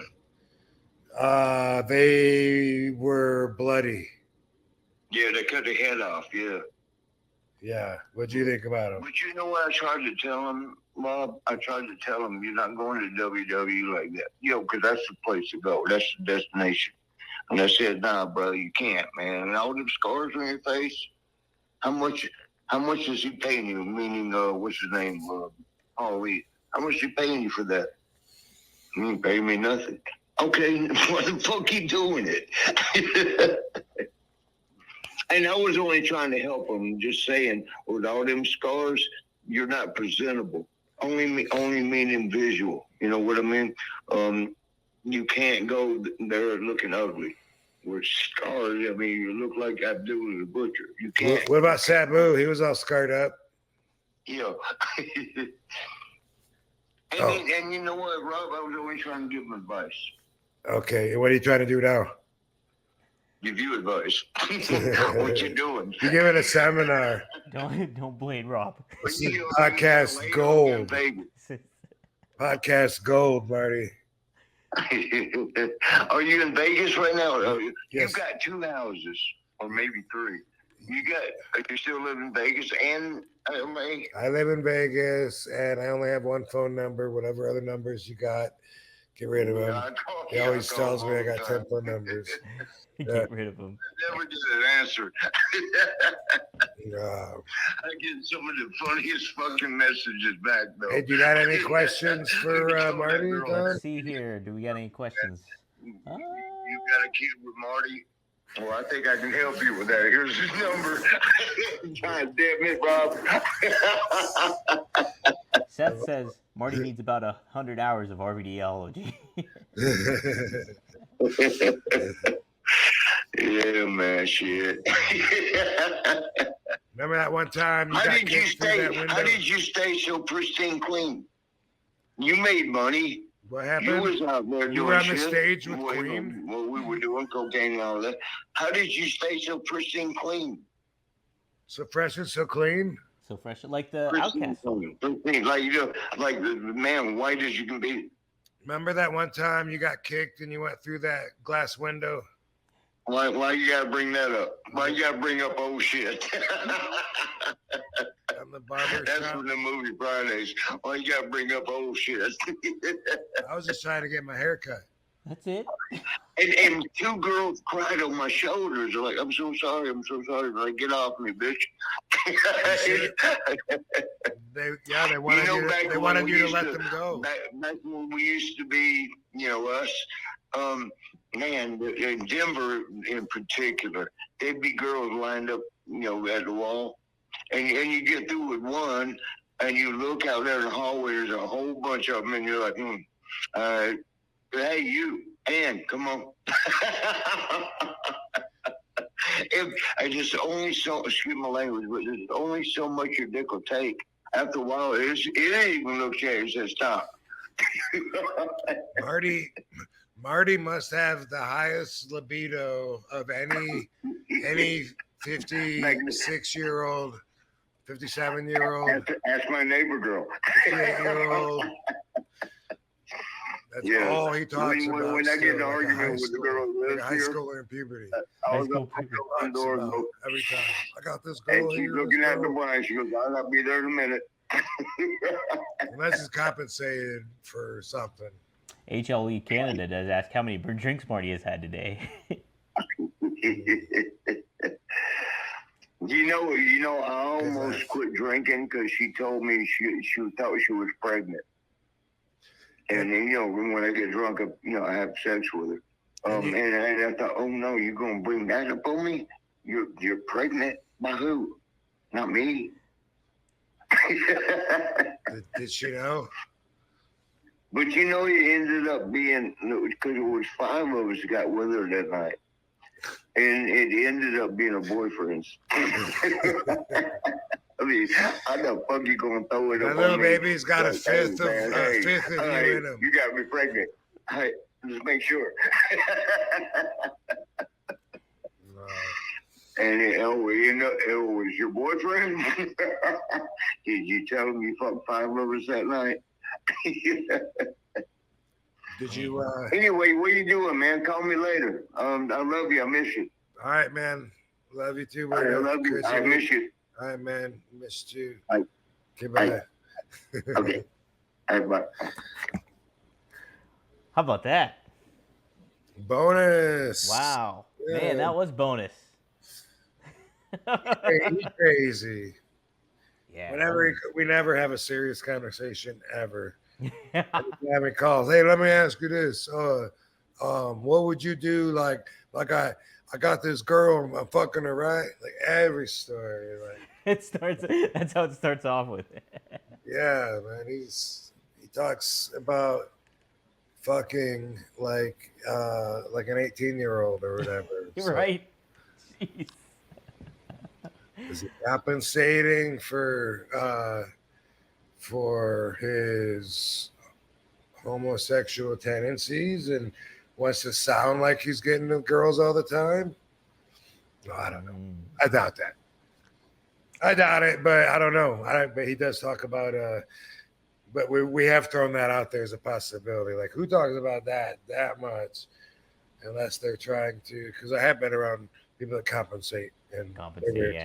Yeah. Interesting. Marty's a character. What a character indeed. What a character indeed. Alexa, how old is pro wrestler Marty Jannetty? From oldest.org. He is currently the oldest active professional wrestler today at the age of 63. 63? That's not active? Is he that old? I know he's not active. He's currently the oldest active wrestler. That's a weird, random, not true fact. That's wrong, Alexa. The hell? What the hell? I know he's that much. 10 years older than me? Well, I guess he could be. Let me tell. I'm gonna Google right now. Marty Jannetty. I did watch him when I was a youngin. Age. How old is Marty? Did we talk about Tulsa King last week? We touched upon it 2 weeks ago, I think. I have not watched it yet. He's 64, Rob. He's 64 years old. Oh, shit. Well, all right. I'll be damned. And he's still horny as fuck. Still horny as a 3-pecker billy goat. So, you've been watching Tulsa King? Yeah, there's only been, I think, 3 episodes so far, but I don't remember if we talked about it, but I just wanted to say I think that dude's doing really good. The guy from Ohio Valley. Someone on here told us Cash flow. Cash flow. Mm-hmm. I didn't know who they meant at first, but then when I watched it, the fuck do they call him? Well, they call him Bigfoot. They act like he's like 8 feet tall. They make him look huge, and he does a good job. So I gotta watch that. I love Stallone, so. Yeah, man. I definitely gotta watch it. Comes out Sundays, I believe, the new ones. But okay, that's good stuff. I'm adding that to my list then. Alex had another question, super chat. We'll close it out with this one then, Rob. What's your memory of the Batista Booker T fight? Do you have any memory of that? Yeah, but I mean, I only heard Booker's side of it, Yeah. Mm-hmm. Like as we left the building or whatever, he was telling me what had just happened. So that's really all I had to go by. Yeah. Mm-hmm. Yeah, I remember him telling me that,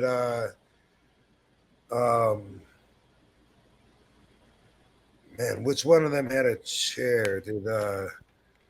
I don't know all the details of the fight. I never really Googled or looked it up, to be honest. Yeah, I guess right now I don't want to try and give the details the way he explained it because I might not get it right. But it seemed like it was pretty quick, and I remember Book saying that he had Batista somehow around his head or something. I think around his head, and I think he was down. According to Book, he also like was holding his arm. And what was funny, according to Book, that Batista was like saying, "Let go of my arm, let go of my arm," and he was like, "Bitch, I got your arm," because he thought that somebody was holding back. That's really all I remember about it. And Sharmell was there. You know, she might have got a couple boots in or something. Oh, okay. Yeah. But you know, I mean, the buildup was weird. It was over Batista apparently not doing the right thing by the wrestler code, and you know, I don't know all the details. Somehow it's connected to. I almost don't want to bring it up because I love Jomo, love Johnny Morrison, and I don't want to fucking bring something. Yeah. Yeah, you don't get it. Anyway, something about Melina was involved, you know, and how Melina was acting with Batista and in front of the boys, and Johnny maybe not doing anything about it, and maybe they thought that it made him look bad, you know, which who knows, maybe he didn't care. But looking back at it, there was a wrestler court thing.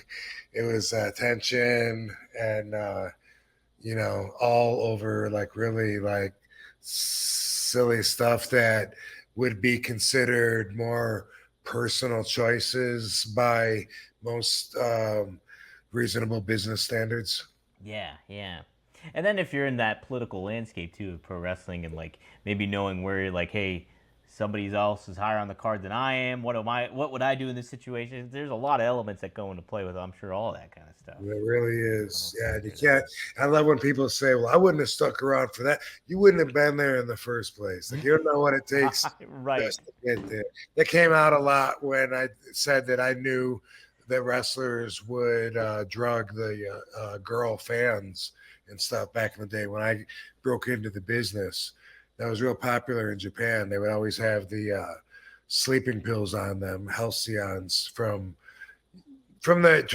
travel. You know, they take it to because it's a long ass plane ride and you want to sleep as much and jet lag and monitor that. But they'd also, of course, then have them, and then they were recreational too.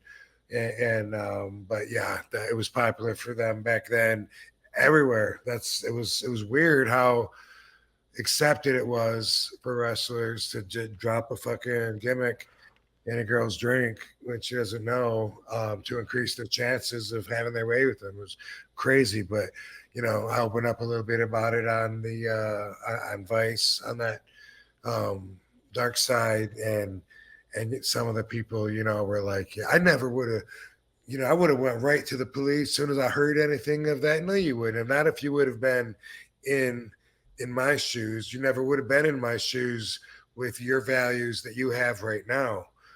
That wouldn't have happened, you know. So that goes back to what I said earlier. You know, we all got our own values, and a lot of us, you know, what I was getting at earlier too was, shoot, you know, some people, you know, we talked last week about Chris Benoit in particular. People were like, I'm kind of torn because he was a great wrestler, but also he murdered his family. And I was saying it's two different things. You know, if you shouldn't feel bad saying he was a great wrestler because he was.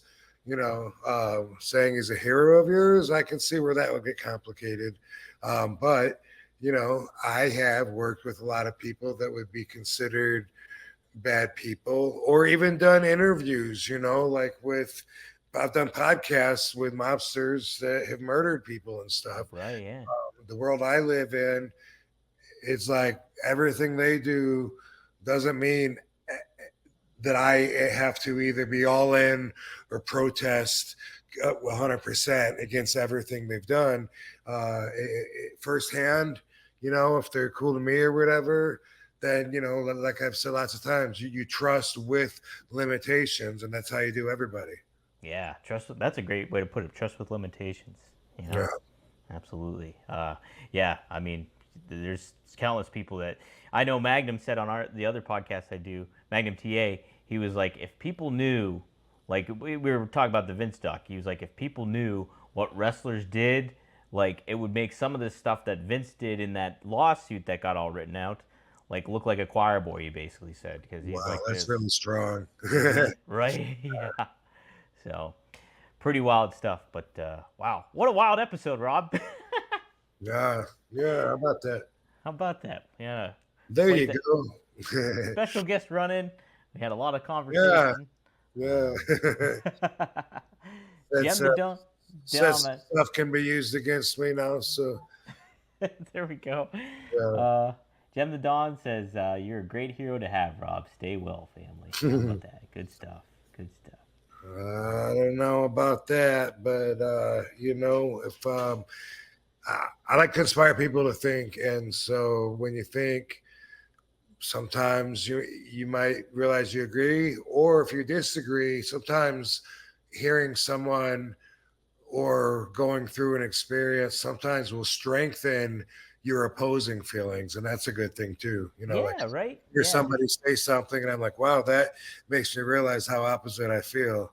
Yeah. I'm saying that happens a lot with me. Mm-hmm. Well, good discussion, Rob. It's cool things to kind of throw out there and stuff like that. So everybody go to onlywrestlers.com and sign up for free and check it out, man. We're not going to charge anyone for a while. We're just building this community together, and so let it help us out. Let us know what we need, what we can do. Let's do this thing, and tell everybody that you know.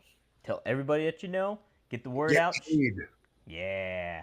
And share it on out. So, guys, yes, I got to remember to plug this every time, too. Check out my other show, Rumor and Innuendo, every Monday through Friday at noon. Daily wrestling show. We cover, me and Robert Karpelis, former WWE writer, cover all the news and all that stuff. So, I think there's another show I got to cover, too.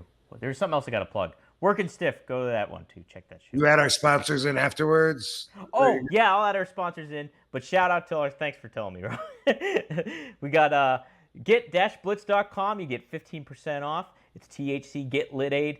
Mickey Ray Sinatra and Courtney together back in Maryland. They have a shop there. But you can go to get-blitz.com, get 15% off. And that stuff is very effective. I have the blue raspberry in my cabinet right now.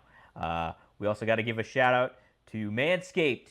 Use promo code RVD and get 20% off anything on there. So be sure to use that, manscaped.com. And Blue Chew, got to get the Blue Chew in there.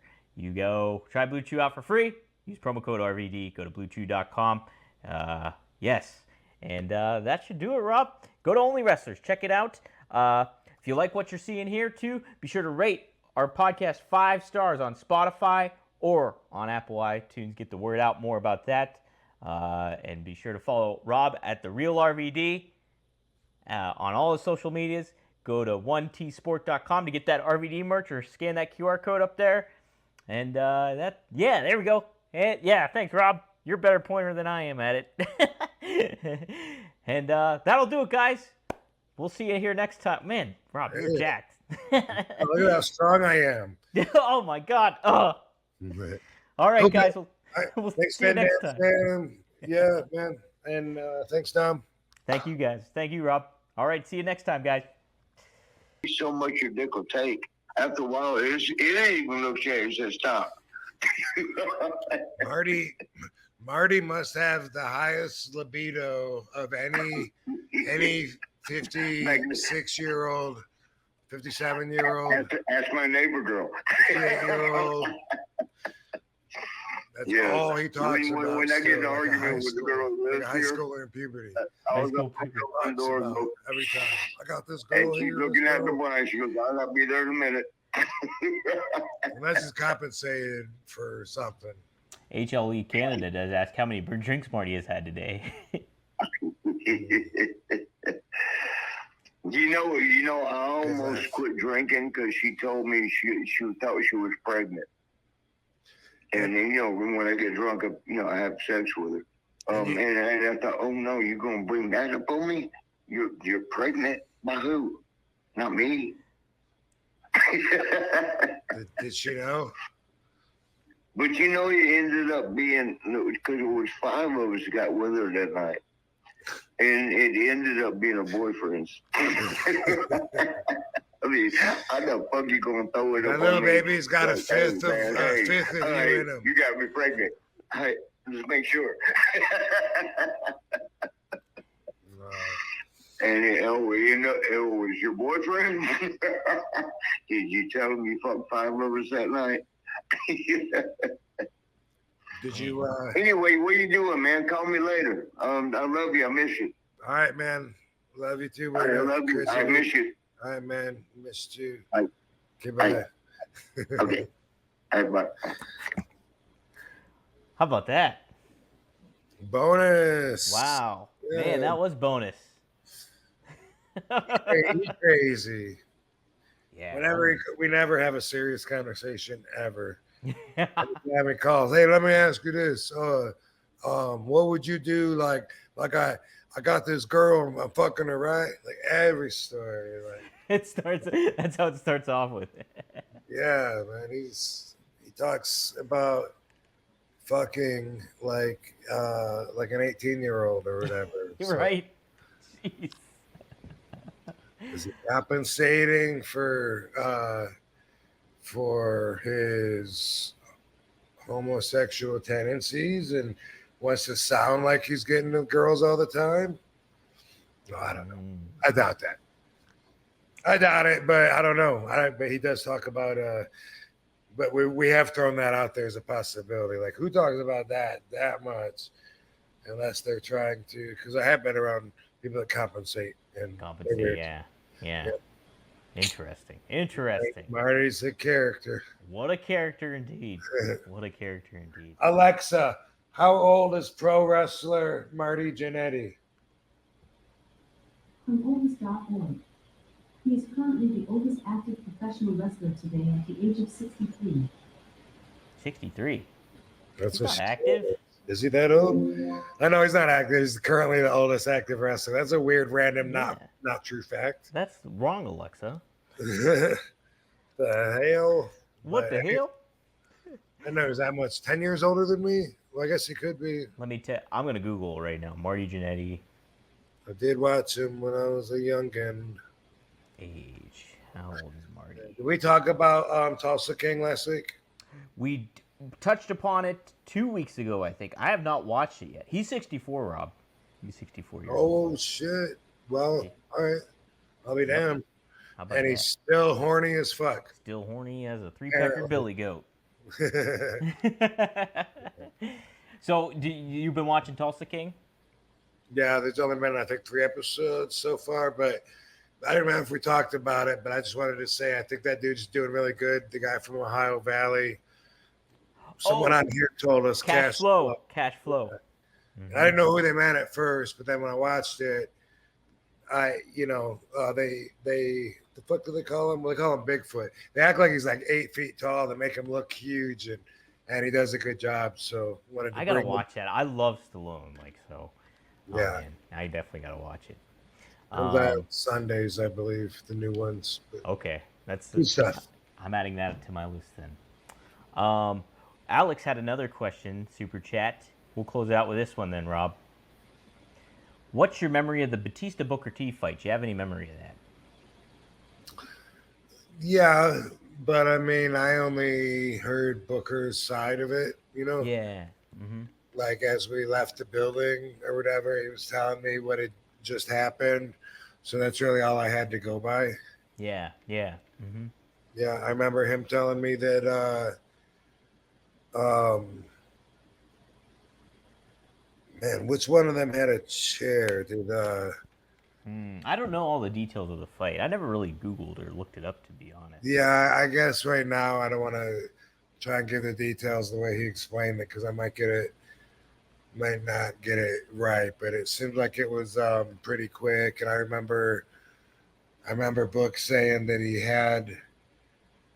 he had Batista somehow around his head or something. I think around his head, and I think he was down. According to Book, he also like was holding his arm. And what was funny, according to Book, that Batista was like saying, "Let go of my arm, let go of my arm." And he was like, "Bitch, I got your arm," because he thought that somebody was holding back. That's really all I remember about it. And Charmel was there. You know, she might have got a couple boots in or something. Oh, okay. Yeah. But you know, I mean, the buildup was weird. It was over Batista apparently not doing the right thing by the wrestler code. And, you know, I don't know all the details. Somehow it was connected to, I almost don't want to bring it up because I love Jomo, love Johnny Morrison, and I don't want to fucking bring something. Yeah. Yeah, you don't get it. Anyway, something about Melina was involved, you know, and how Melina was acting with Batista and in front of the boys, and Johnny maybe not doing anything about it, and maybe they thought that it made him look bad, you know, which who knows, maybe he didn't care. But looking back at it, there was a wrestler court thing. It was tension and, you know, all over like really like silly stuff that would be considered more personal choices by most reasonable business standards. Yeah. And then if you're in that political landscape too of pro wrestling, and like maybe knowing where you're like, hey, somebody else is higher on the card than I am. What would I do in this situation? There's a lot of elements that go into play with, I'm sure, all that kind of stuff. It really is. Yeah, you can't. I love when people say, "Well, I wouldn't have stuck around for that." You wouldn't have been there in the first place. Like, you don't know what it takes right. just to get there. That came out a lot when I said that I knew that wrestlers would drug the girl fans and stuff back in the day when I broke into the business. That was real popular in Japan. They would always have the sleeping pills on them, halcyons from travel. You know, they take it to because it's a long ass plane ride and you want to sleep as much and jet lag and monitor that. But they'd also, of course, then have them, and then they were recreational too. But yeah, it was popular for them back then everywhere. It was weird how accepted it was for wrestlers to drop a fucking gimmick in a girl's drink when she doesn't know, to increase their chances of having their way with them. It was crazy. But you know, I opened up a little bit about it on the on Vice, on that dark side, and some of the people, you know, were like, yeah, I never would have, you know, I would have went right to the police as soon as I heard anything of that. No, you wouldn't have. Not if you would have been in my shoes. You never would have been in my shoes with your values that you have right now. That wouldn't have happened, you know. So that goes back to what I said earlier. You know, we all got our own values, and a lot of us, you know, what I was getting at earlier too was, shoot, you know, some people, you know, we talked last week about Chris Benoit in particular. People were like, I'm kind of torn because he was a great wrestler, but also he murdered his family. And I was saying it's two different things. You know, if you shouldn't feel bad saying he was a great wrestler, because he was. You know, saying he's a hero of yours, I can see where that would get complicated. But you know, I have worked with a lot of people that would be considered bad people, or even done interviews, you know, like I've done podcasts with mobsters that have murdered people and stuff. Right, yeah. The world I live in, it's like everything they do doesn't mean that I have to either be all in or protest 100% against everything they've done firsthand. if they're cool to me or whatever, then, like I've said lots of times, you trust with limitations, and that's how you do everybody. Yeah, that's a great way to put it. Trust with limitations. Yeah. Absolutely. Yeah, I mean, there's countless people that I know. Magnum said on the other podcast I do, Magnum TA, he was like, if people knew, like we were talking about the Vince doc, he was like, if people knew what wrestlers did, like it would make some of the stuff that Vince did in that lawsuit that got all written out, like look like a choir boy. He basically said, because he's Wow, like, that's really strong. right? Yeah. So, pretty wild stuff. But wow, what a wild episode, Rob. Yeah, how about that? How about that? Yeah. There you go. Special guest run in. We had a lot of Yeah, conversation. yeah. Gem the Dawn. Stuff can be used against me now, so. There we go. Yeah. Gem the Dawn says, you're a great hero to have, Rob. Stay well, family. How about that? Good stuff. Good stuff. I don't know about that, but if I like to inspire people to think, and so when you think, sometimes you might realize you agree, or if you disagree, sometimes hearing someone or going through an experience sometimes will strengthen your opposing feelings, and that's a good thing too. Right. Hear somebody say something, and I'm like, wow, that makes me realize how opposite I feel. Yeah. I'm saying that happens a lot with me. Mm-hmm. Well, good discussion, Rob. It's cool things to kind of throw out there and stuff like that. So everybody go to onlywrestlers.com and sign up for free and check it out, man. We're not going to charge anyone for a while. We're just building this community together, and so let it help us out. Let us know what we need, what we can do. Let's do this thing, and tell everybody that you know. Tell everybody that you know. Get the word out. Yeah.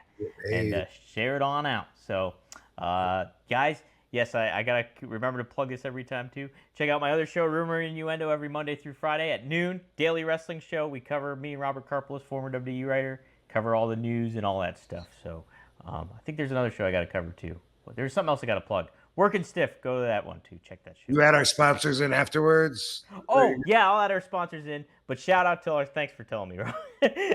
We got get-blitz.com. You get 15% off. It's THC Get Lit Aid.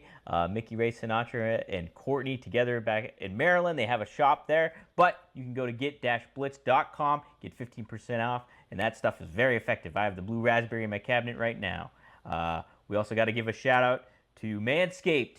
Use promo code RVD and get 20% off anything on there. So be sure to use that, manscaped.com. And Blue Chew, got to get the Blue Chew in there. You go try Blue Chew out for free. Use promo code RVD. Go to bluechew.com. Yes. And that should do it, Rob. Go to Only Wrestlers. Check it out. If you like what you're seeing here, too, be sure to rate our podcast 5 stars on Spotify or on Apple iTunes. Get the word out more about that. And be sure to follow Rob at The Real RVD on all the social medias. Go to 1tsport.com to get that RVD merch or scan that QR code up there.